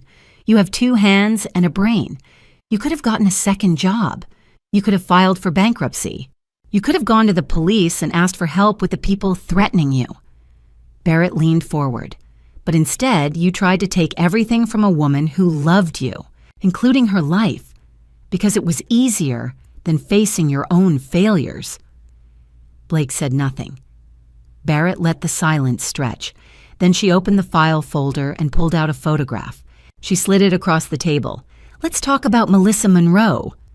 In the observation room, I felt Calliope stiffen beside me. Blake stared at the photograph. It was the same one Calliope had shown me, Melissa, in front of the Christmas tree, smiling, holding her mug of cocoa. "Your first wife," Barrett said. "She passed in May 2014, accidental drowning. You collected $250,000 in life insurance." Blake's face had gone gray. "That's a lot of money," Barrett continued. "Enough to pay off gambling debts. Enough to start over." "I didn't," Blake started, but his voice faltered. "You didn't what?" "I didn't hurt her." "Then why did you take out a life insurance policy on her 6 months before she passed? Why were you on the road conveniently hours away when it happened? Why did her mother say Melissa was scared? Of you in the weeks before she was gone. Blake's breathing quickened. You can't prove anything. Maybe not yet, Barrett said, but we're reopening the case. And this time, we have something we didn't have before. A pattern. Blake's head snapped up. A what? You tried the same thing with Sela that you tried with Melissa. Financial manipulation, isolation, drugging, and when all else failed in staged accident. Barrett's gaze was ice. The only difference is this time you got caught. Blake stood abruptly, his chair scraping loudly against the floor. I want my lawyer. Sit down, Mr. Morrison. I said I want my lawyer. This interview is over. Barrett closed the file. Fine, but you should know Detective Walter Gibson is here. He was the lead investigator on Melissa's case, and he's very interested in talking to you. Blake's face went white. A moment later, the door to the observation room opened and an older man stepped inside. He was tall, broad-shouldered, with silver hair and the kind of weathered face that comes from decades of police work. His eyes were sharp, though focused, and intense. Mrs. Morrison, he said, extending a hand. I'm Walter Gibson. I worked Melissa Monroe's case back in 2014. I shook his hand, my throat tight. Detective. Retired, actually, he said. But when Detective Barrett called and told me about the pattern, he glanced through the glass at Blake, who was now pacing the interrogation room, his lawyer on the way. I had to come back. He turned to Calliope. Mrs. Monroe, I owe you an apology. 10 years ago, I closed your daughter's case. I believed it was an accident. I was wrong. Calliope's eyes filled with tears. You're reopening it. Gibson nodded. As of this morning, yes. We're bringing new charges against Blake Morrison for what happened to Melissa. It won't be easy. It's been a long time and some evidence is gone. But with the pattern, we've established the insurance fraud and his confession today. He looked at me. We have a chance. A real one. I felt something break open in my chest. Relief. Grief. Hope. Thank you, I whispered. Gibson's expression softened. Don't thank me yet. We've got a long fight ahead. He glanced at Calliope. But I promise you this time we're going to get it right. 2 weeks later, Blake Morrison was formally charged with the attempted harm of Sela Whitman and the suspicious passing of Melissa Monroe. The trial was set for March, and Calliope, after 10 years of searching, of grieving, of carrying the weight of her daughter's memory alone, finally had the chance to tell Melissa's full story. We sat in the police waiting room as dawn broke Calliope, Gibson, and I. The interrogation had ended hours ago, but none of us had left. We were too wired, too raw, too close to something that felt like justice to walk away now. And for the first time, Calliope told me everything about Melissa. She was 27 when she met him. Calliope began her voice quiet but steady. Blake was 24. It was 2009.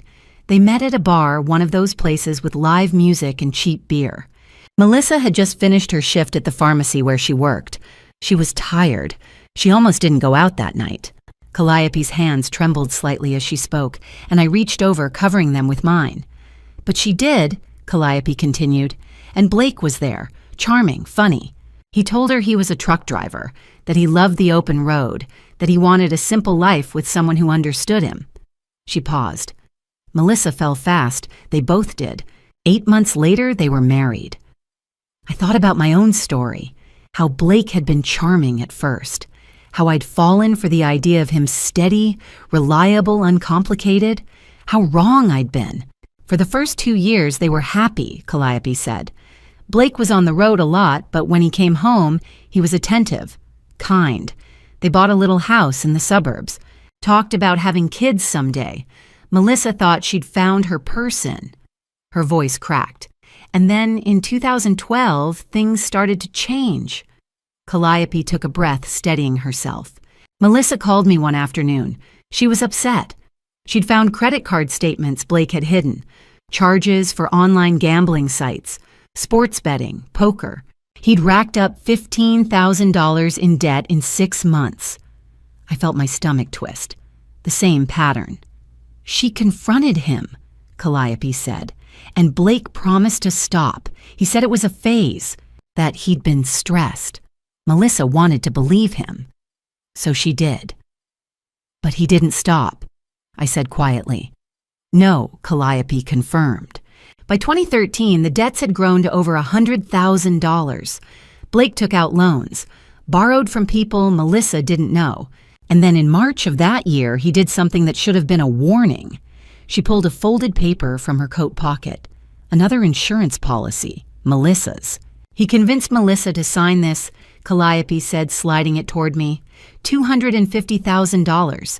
He told her it was for security, in case something happened to one of them. I stared at the document. Blake's name listed as the sole beneficiary. 6 months later, Calliope said, her voice hollow. Melissa called me. It was late past midnight. She was crying. She said she'd found more records, financial documents Blake had hidden, and she was starting to understand what he'd done, how much he owed, how desperate he was. What did she say? I asked, my throat tight. Calliope's eyes filled with tears. She said, Mom, I think he's planning something. I don't know what, but I'm scared. The words hung in the air, heavy and suffocating. I told her to leave him, Calliope whispered, to pack a bag and come stay with me, but she said she needed proof first. She wanted to be sure before she made accusations. Her voice broke. She wanted to be sure. And 3 days later, Gibson said gently, she was gone. Calliope nodded, tears streaming down her face. May 18th, 2014. Blake called me that morning. He said he'd come home from a run and found Melissa in the bathtub, not breathing. He said he'd tried CPR, that he'd called 911, but it was too late. The police investigated, I asked. For 2 weeks, Calliope said bitterly. No signs of struggle, no forced entry. Blake had been on the road, his GPS and truck logs confirmed it. He had an alibi. And Melissa, she'd had a glass of wine that night. The coroner said she must have slipped, hit her head, passed out in the water. But you didn't believe it, I said. My daughter was terrified of deep water, Calliope said fiercely. She never took baths, only showers, always, since she was a child. She looked at Gibson. I told the police that. I told them about the insurance policy, about Blake's debts, about Melissa being scared, but they said I was grieving, that I was looking for someone to blame. Gibson's expression was pained. I'm sorry, Mrs. Monroe. I should have listened. 2 weeks after they closed the case, Calliope continued, Blake collected the insurance money, $250,000, and then he vanished. I spent the next 5 years trying to find him, Calliope said. I hired private investigators, searched public records, followed every lead, but Blake had disappeared, changed addresses, stopped using social media. It was like he'd become a ghost. And then, I prompted gently, 2019, Calliope said, my investigator finally got a hit. Blake had moved to a different state, started over, new job, new life, but by the time we tracked him down, he was gone again. She looked at me, her eyes red but fierce. It took me another 5 years, but last June, 6 months ago, I found him. Here, with you. My breath caught. You've been watching us for 6 months. I had to be sure, Calliope said. I had to know if he was doing it again. And the more I watched, the more I saw the pattern. The way he treated you, the way you looked lonely, tired, like you were disappearing inside your own life, just like Melissa. Or the ER, I whispered. You planned that. Calliope nodded. I hurt myself, on purpose, a shallow cut, nothing life-threatening, but enough that I'd need stitches, enough that you'd see me. She gripped my hand. I knew Blake would stage something, some kind of emergency to test you, to see if you still cared. So I waited. And when you brought him to the hospital that night, I knew it was my chance. Tears blurred my vision. You hurt yourself to save me. I couldn't let him take another daughter from me. Calliope said, her voice breaking. I couldn't. And then I was crying, and Calliope was crying, and we were holding on to each other like lifelines. "I'm so sorry," I whispered, "about Melissa, about everything." "Don't be sorry," Calliope said fiercely. "You survived, and because of you, we finally have a chance to get justice for both of you." Gibson cleared his throat gently. "Mrs. Monroe, I want you to know we're reopening Melissa's case with everything we have. New forensics, new interviews. And with Blake's confession today, his pattern of behavior, we have grounds for charges." Calliope looked at him, hope and fear warring in her eyes. "Do you really think we can prove it?" "I think we have a fighting chance," Gibson said. "It won't be easy. It's been 10 years, but I'm not giving up this time. I promise you that." Calliope nodded, fresh tears spilling over. I looked at this woman, this fierce, grieving, relentless woman who had spent a decade searching for justice, who had hurt herself to warn me, who had loved her daughter so deeply that she couldn't let her memory fade. And I realized something. I'd spent 10 years in a loveless marriage feeling alone, feeling like I had no one.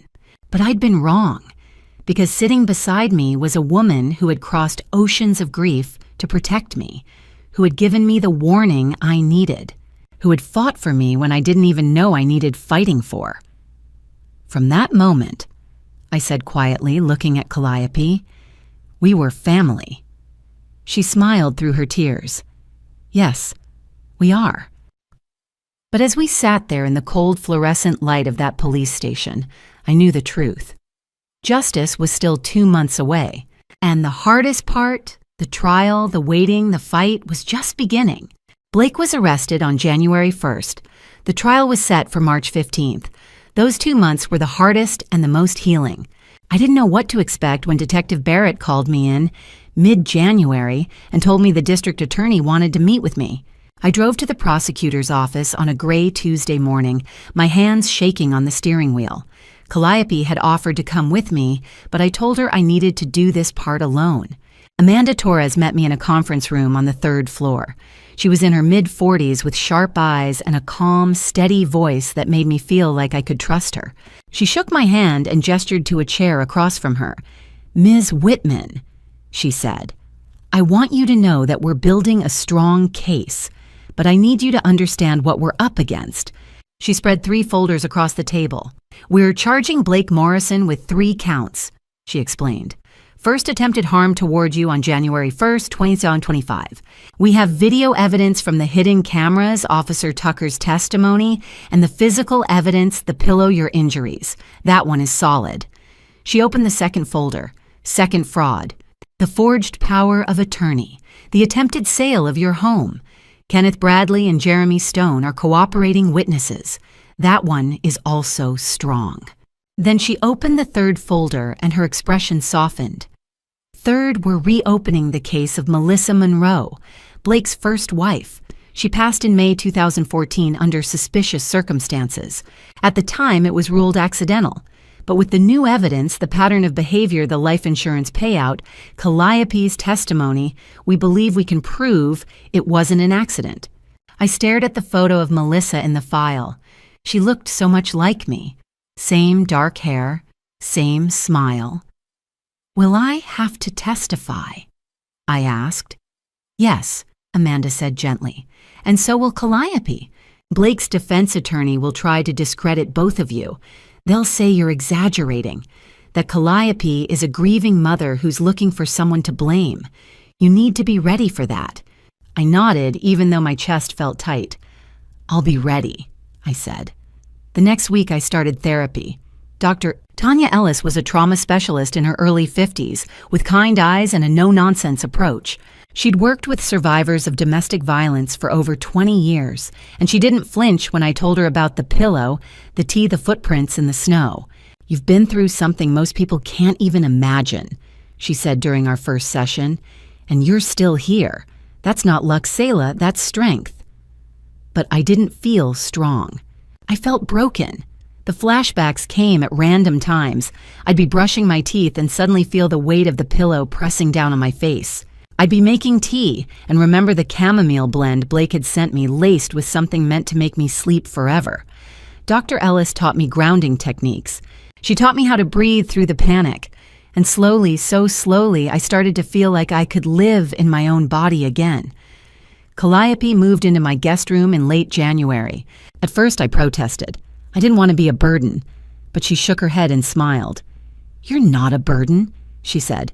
"You're family." She cooked for me. She sat with me when the nightmares came. She reminded me every single day that I was not alone. And yet the house still felt haunted. Every corner held a memory of Blake. The kitchen where he used to sit and drink coffee in the mornings. The bedroom where he'd press that pillow over my face. The driveway where I'd seen his footprints circling the house like a predator stalking prey. "I think I'm going to sell it," I told Calliope one night in February. "After the trial. I can't stay here." She nodded. "Wherever you go," she said, "I'll help you start over." By late February, I was ready to go back to work. My principal had been incredibly understanding. She told me to take all the time I needed, but I missed my students. I missed the routine. I missed feeling like I had a purpose beyond surviving. On my first day back, the kids had made a banner, "Welcome back, Miss Whitman." They'd drawn flowers and smiley faces and written messages in crayon. "We missed you and you're the best teacher ever." I cried right there in front of them. Teaching gave me something to focus on besides the upcoming trial. It reminded me that life could still be good, that there was still hope in the world. But every night I came home to that haunted house, and every night I counted down the days until March 15th. The morning of the trial, I woke up at 5. I couldn't sleep. My mind kept running through everything Amanda Torres had told me, everything Dr. Ellis had prepared me for, everything I was about to face. I put on a blue suit, professional, composed like armor. Calliope made me toast and tea, but I could barely eat. "You've got this," she said, squeezing my hand. "You're going to walk in there, tell the truth, and let justice do the rest." We drove to the courthouse together. There were a few reporters outside local news mostly, and I felt my stomach twist. But Calliope walked beside me, her hand on my arm, and I forced myself to keep moving. The courthouse doors swung open, and I stepped inside. I walked into the courtroom ready to face him one last time. March 15, 2025, County Courthouse. Blake sat expressionless at the defense table. It was time. The courtroom was wood-paneled and solemn with high ceilings that made every word echo. The jury box held 12 faceless strangers who would decide whether Blake Morrison would spend the rest of his life in prison. Judge Margaret Sullivan, a woman in her early 60s with silver hair and sharp eyes, presided from the bench. She looked like someone who had seen it all and wasn't easily fooled. I sat in the second row behind Amanda Torres Calliope beside me. Her hand gripped mine so tightly I could feel her pulse. Blake's defense attorney, David Sterling, was a man in his 50s with a tailored suit and a calm, measured demeanor. He looked like the kind of lawyer who could make you doubt your own memory. Judge Sullivan called the court to order. "The people versus Blake Morrison," she said. "Opening statements. Ms. Torres, you may proceed." Amanda Torres stood. She didn't need notes. "Your Honor, members of the jury," she began. "The evidence in this case will show you a pattern of manipulation, deception, and calculated violence. Blake Morrison is charged with 3 counts attempted harm towards Sella Whitman fraud through forgery and involvement in the suspicious passing of his first wife, Melissa Monroe. The evidence is overwhelming. The defendant planned, he executed, and when his plans failed, he escalated. By the end of this trial, you will have no doubt that Blake Morrison is guilty on all 3 counts." She sat down. David Sterling rose slowly, buttoning his jacket. "Ladies and gentlemen of the jury," he said, his voice smooth and reasonable, "the prosecution wants you to believe that my client is a monster. But what you're going to see is a man who made mistakes, yes, but who is not guilty of these charges. You'll hear from a grieving mother who has been searching for someone to blame for 10 years. You'll hear from a woman who admits she stayed in a troubled marriage and now wants to paint herself as a victim. The prosecution's case relies on circumstantial evidence, emotional testimony, and assumptions. Your job is to look at the facts, and the facts, ladies and gentlemen, will show reasonable doubt. He sat down and I felt my chest tighten. The evidence came next. Torres presented it methodically, piece by piece. First, the forged power of attorney. David Sterling took the stand, his face pale and nervous. He admitted that Blake had brought him the POA, that he hadn't verified the signature, that he'd moved forward with the sale. A handwriting expert testified that the signature on the POA was not mine. Second, the security footage. Mrs. Stevens' video played on a screen in the courtroom. There was Blake's associate, Jeremy Stone, stepping out of the Hearthstone Realty van at 11:27 p.m., walking around my house with a clipboard measuring surveying. The jury watched in silence. Third, the tea. Ruth Parker, the pharmacist, took the stand. She explained how she'd tested the tea bags at Calliope's request and found zolpidem, 20 to 30 milligrams per bag, 2 to 3 times the normal prescription dose. A forensic toxicologist confirmed the findings. That level, Ruth said, could cause severe sedation, respiratory depression, even coma. Fourth, the body cam footage. The jury watched the video from Officer Tucker's camera on January 1st. They saw Blake in my bedroom, the pillow in his hands, my struggle, Tucker's intervention. I closed my eyes. I didn't need to see it again. Fifth, the confession recording. Blake's voice filled the courtroom. I owed $180,000. The deadline was January 15th. I thought if I could sell the house, but she wouldn't sign. So I tried the tea. And when that didn't work, the recording cut off when Blake had demanded a lawyer. The jury looked at Blake. His face was stone. Then it was my turn. Amanda Torres called me to the stand. I walked up slowly, my legs shaking. I placed my hand on the Bible and swore to tell the truth. Torres asked me to walk the jury through everything.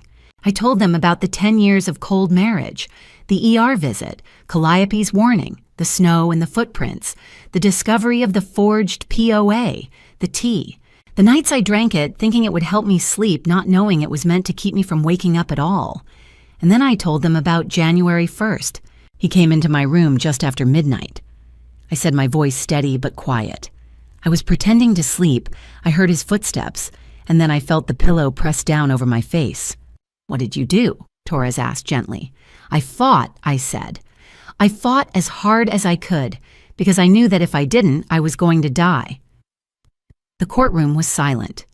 Then David Sterling stood for cross-examination. Ms. Whitman, he said, his tone polite but pointed, you stayed in this marriage for 10 years. Why didn't you leave sooner? I met his eyes. Because I didn't know my life was in danger until it was almost too late. But you admit the marriage was troubled. You admit there was distance. Isn't it possible you're exaggerating what happened to justify your own feelings of resentment? No, I said firmly. He tried to take my life. That's not an exaggeration. Sterling paused, then nodded. No further questions. I stepped down, my hands trembling. Calliope was next. She walked to the stand with her head held high, but I could see the grief in her eyes. Torres asked her to tell the jury about Melissa. My daughter was 27 when she met Blake Morrison. Calliope said, her voice shaking. They married in 2009. For the first few years, I thought she was happy. But then Blake started gambling.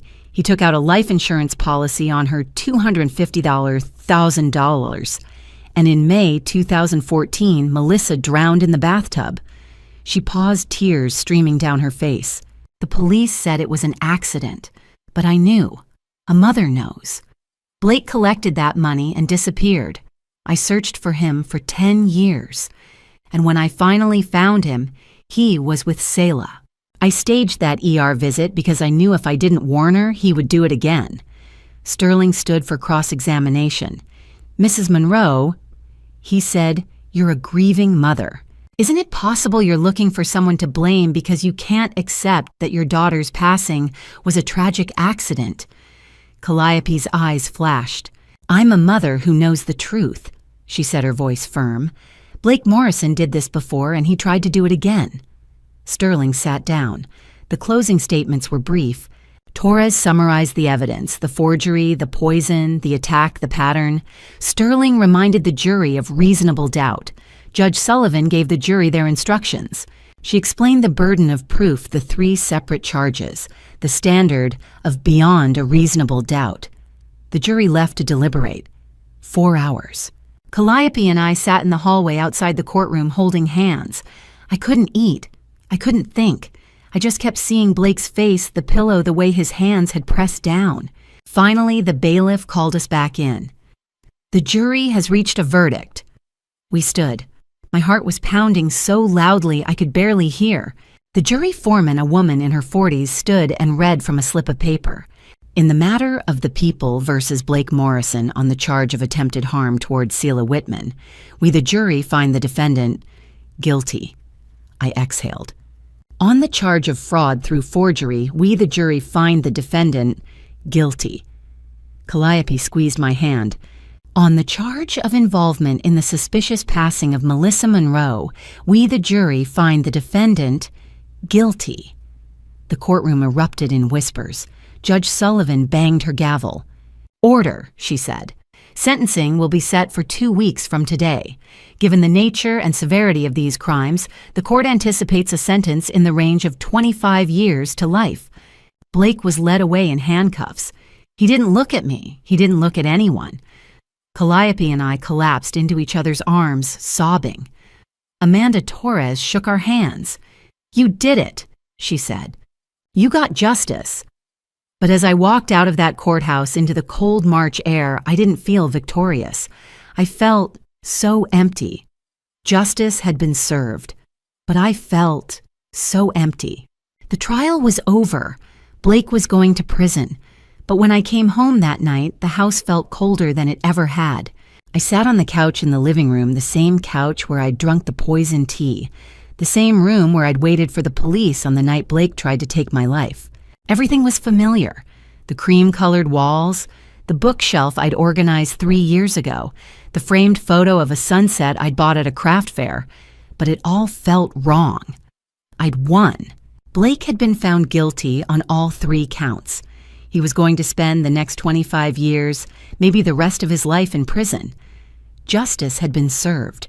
So why did I feel like I'd lost something? I sat there in the silence, my hands folded in my lap, staring at nothing. I kept thinking about the 10 years I'd spent in this house. The early years when I'd still believed Blake loved me. The later years when I'd told myself the distance was normal, that all marriages went through rough patches. I thought about our wedding day, the way he'd smiled at me when I walked down the aisle, the way he'd held my hand during our vows. Had any of it been real, or had I been living in a lie the entire time? The knock on the door startled me. I opened it to find Calliope standing there with 2 takeout bags from the diner down the street. I thought you might not feel like cooking, she said quietly.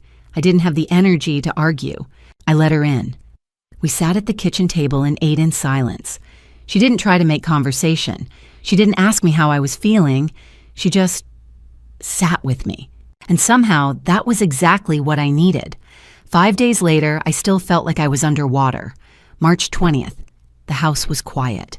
Calliope had been staying with me since the trial ended, sleeping in the guest room, cooking meals I'd barely touched, sitting beside me when the flashbacks came. I should have been relieved. I should have been celebrating, but instead I felt numb. That evening, Calliope made tea, herbal chamomile, the kind that didn't come in suspicious gift baskets. She set a mug in front of me and sat down across the table. "Talk to me," she said gently. I shook my head. I don't know what to say. Try. I stared into the tea, watching the steam rise. I should feel happy, I said finally. I should feel relieved. He's going to prison. I'm safe, but I just feel empty. Calliope reached across the table and took my hand. You're not grieving him, sweetheart, she said softly. You're grieving the life you thought you had. And that's okay. That grief is real. I looked up at her, tears pooling in my eyes. I thought I was building a life with him, I whispered. I thought we had a future. I thought... My voice broke. I thought he loved me. I know, Calliope said, her own eyes wet. I know. It's not just him. I continued, the words tumbling out now. It's the 10 years. It's the version of myself I was when I believed in us. It's the home I thought we were making together. It's all gone. And I don't know who I am without it. Calliope squeezed my hand. After Melissa passed, she said quietly, I didn't just grieve my daughter. I grieved the future I'd imagined for her, the grandchildren I'd never meet, the holidays we'd never share. I grieved the person I thought I'd be, Melissa's mother, growing old, watching her thrive. She paused, wiping her eyes. But here's what I learned. You get to build a new future. It won't look like the one you imagined, but that doesn't mean it can't be just as good, maybe even better. I let her words settle over me. For the first time since the trial, I felt like I could breathe. A few days later, Calliope and I were in the living room sorting through boxes. I decided it was time to start packing. I couldn't stay in this house, not after everything that had happened here. Calliope was wrapping picture frames in newspaper when I called out to her from the kitchen. Mom, could you pass me that? I froze. The word had slipped out so naturally, so easily, that I hadn't even realized I'd said it until it was already hanging in the air between us. Calliope stood still, a frame in her hand, staring at me. Tears filled her eyes. I'm sorry, I said quickly, my face flushing.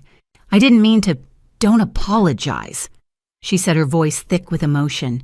She set the frame down and walked over to me, pulling me into a fierce hug. Don't you dare apologize. Are you sure? I whispered against her shoulder. I would be honored, she said, her voice breaking. I would be so honored. We stood there in the middle of the kitchen, holding each other and crying. But this time the tears weren't born of grief or fear or loss. They were tears of connection, of family, of love. I had spent 10 years trying to build a home with someone who never truly saw me. But here in the ruins of that life, I'd found something real. I'd found a mother, and she'd found a daughter. For the first time since the trial, I felt hope. Spring came slowly, but with it, I began to rebuild. Not the life I used to have, but the life I'd always wanted. I didn't go back to teaching. I'd thought about it. My principal had called twice gently, asking if I was ready to return for the next school year.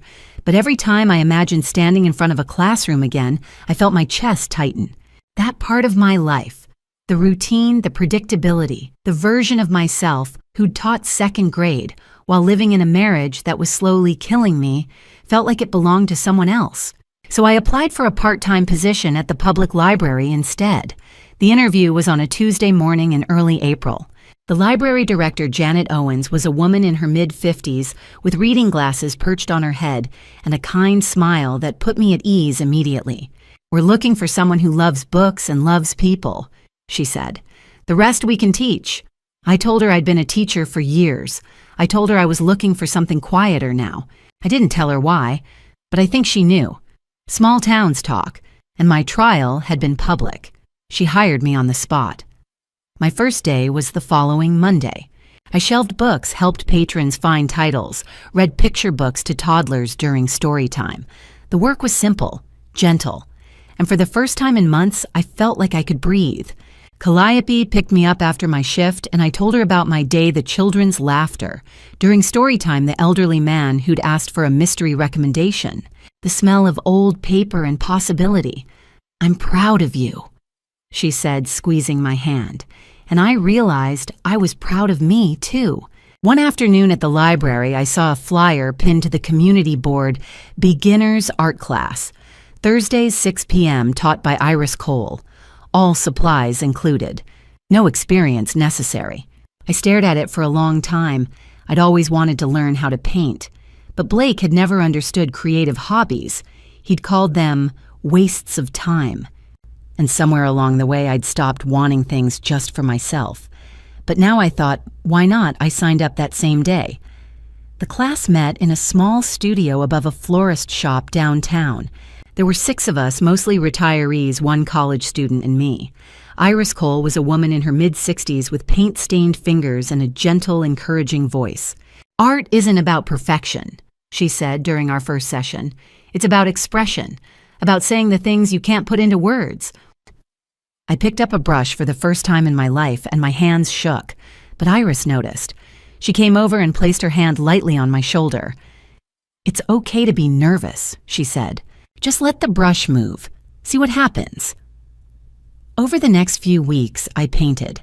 At first, my strokes were hesitant, clumsy, but slowly something began to take shape on the canvas.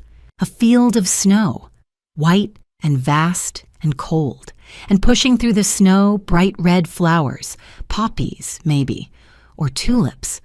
I wasn't sure, but they were bold and alive, and they refused to be buried. "That's beautiful," one of my classmates said during our 4th session. Iris stood behind me studying the painting. "You have a gift for color and emotion," she said. "This piece tells a story." I didn't tell her what the story was, but I think she understood. Calliope hung the painting in our living room, and every time I looked at it, I felt a little bit stronger. Janet Owens approached me one afternoon at the library holding a mug of tea and a hesitant smile. "There's a book club I'm part of," she said. "We meet once a month. It's just a small group of women. We read, we talk, we drink too much wine." She laughed. "I thought you might like to join us. No pressure, of course." I almost said no. The idea of sitting in a room full of strangers sharing thoughts and stories felt overwhelming. But then I thought about what Calliope had told me after the trial. "You deserve community." So I said yes. The book club met at Virginia's house, a cozy cottage with a wraparound porch and a garden full of tulips. There were 5 other women there. Janet Virginia, a widow in her 70s, Gladys, a divorcee in her 60s, Wendy, a breast cancer survivor in her 50s, and Sylvia, a woman in her late 50s who cared for her aging mother. We were supposed to be discussing a novel called The Women Who Rebuild a Story About Resilience and Second Chances.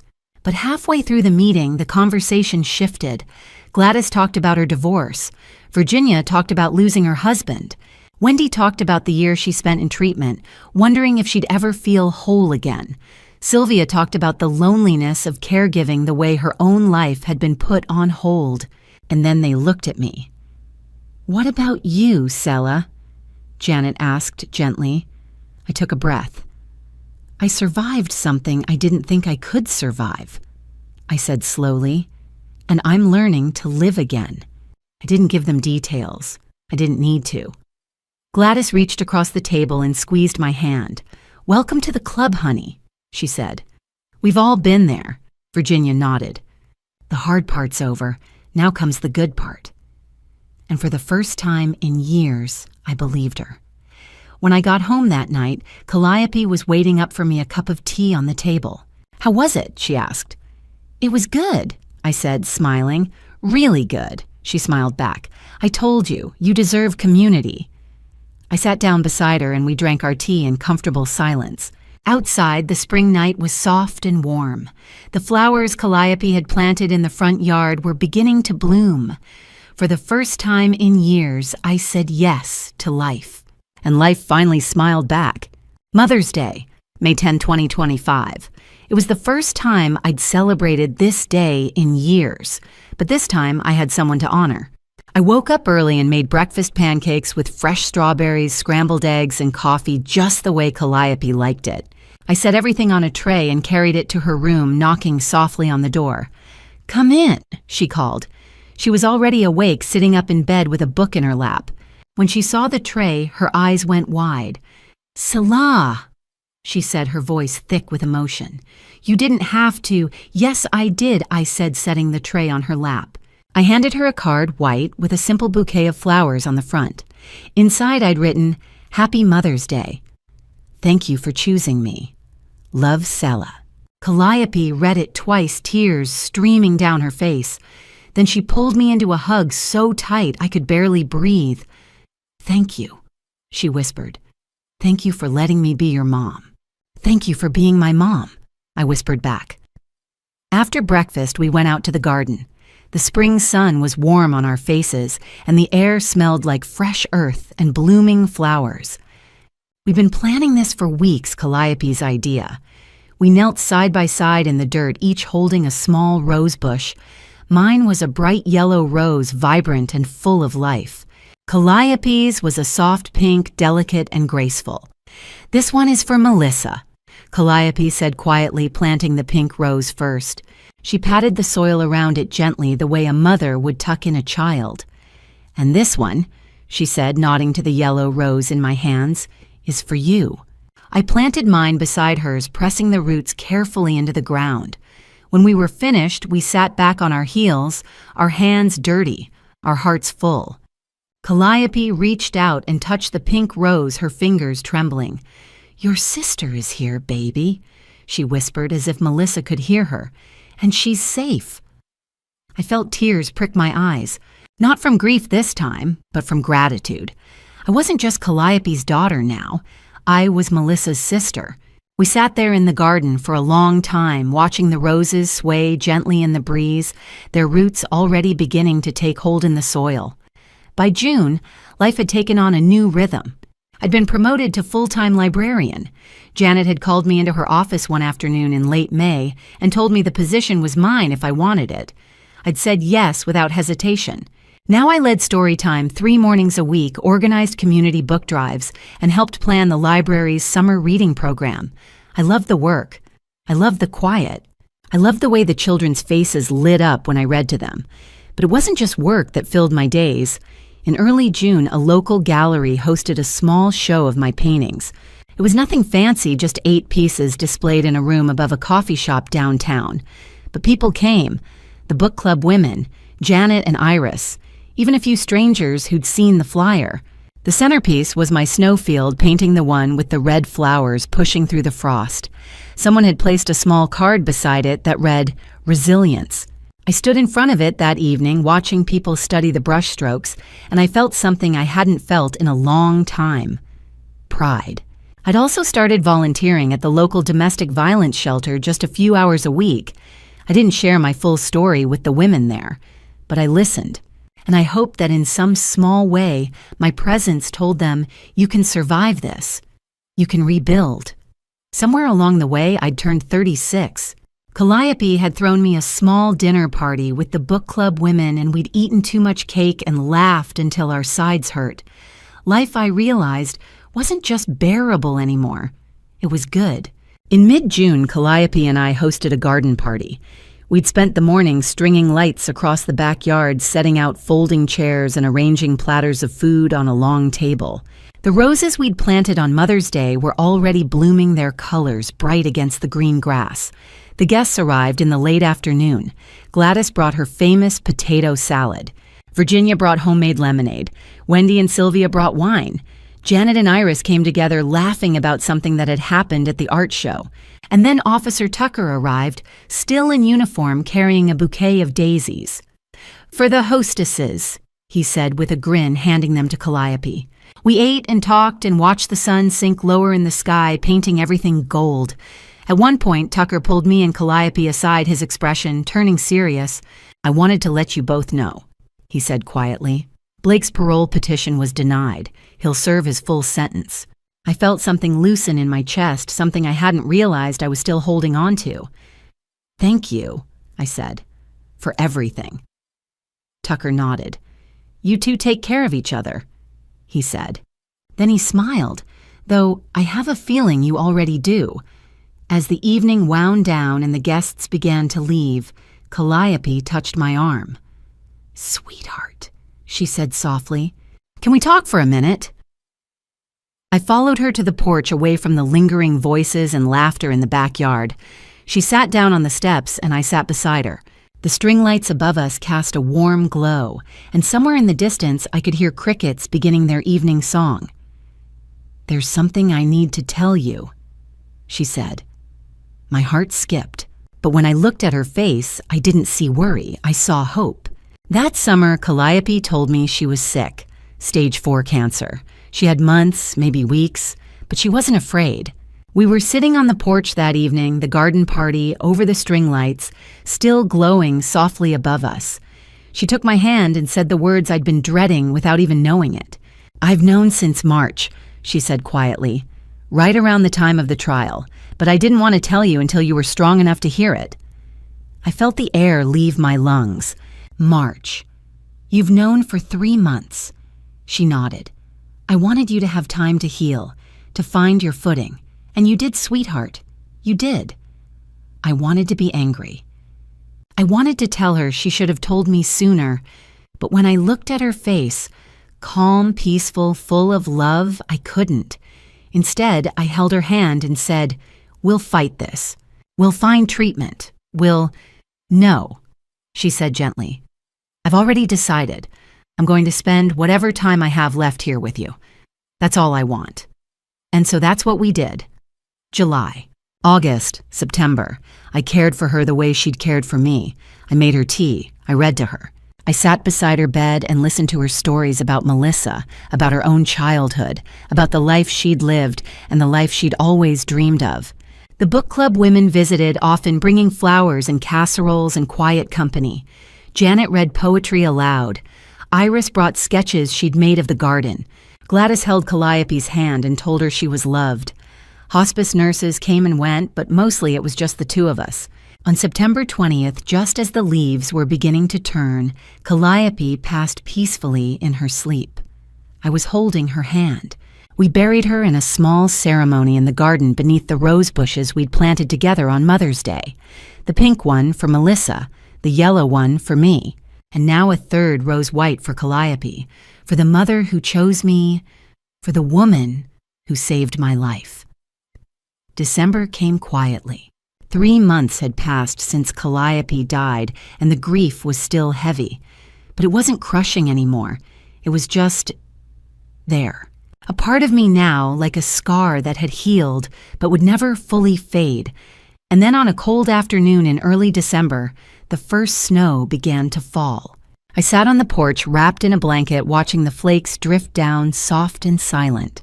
It had been exactly 1 year since the first snow had fallen and revealed Blake's footprints circling the house.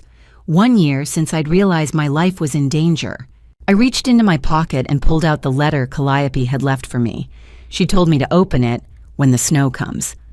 I unfolded it carefully, my hands shaking. The handwriting was shaky too, written in her final weeks, but the words were strong. My dearest Sella, if you're reading this, the snow has come again, and I hope you're not afraid. Live fully, love fiercely, never let anyone dim your light again. You were the daughter I needed when I thought I'd lost everything, and I hope I was the mother you deserved. Winter will always come, but spring will always follow. I love you. Mom, I pressed the letter to my chest and let the tears fall. Inside the house, the phone rang. I wiped my eyes and stood walking through the door into the warmth. I picked up the phone. "Hello, Sella, hi, it's Gladys.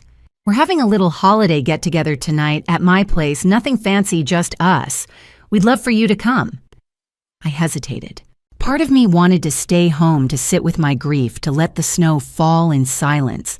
But then I thought about Calliope's letter. Live fully. Love fiercely. "I'll be right there," I said. I hung up the phone and walked back to the porch one last time.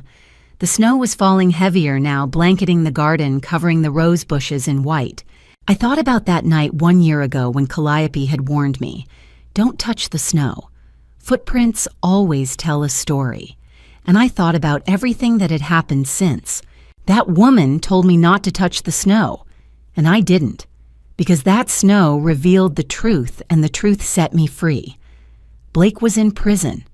Calliope was at peace. And I was still here, still standing still, choosing life. Winter had passed.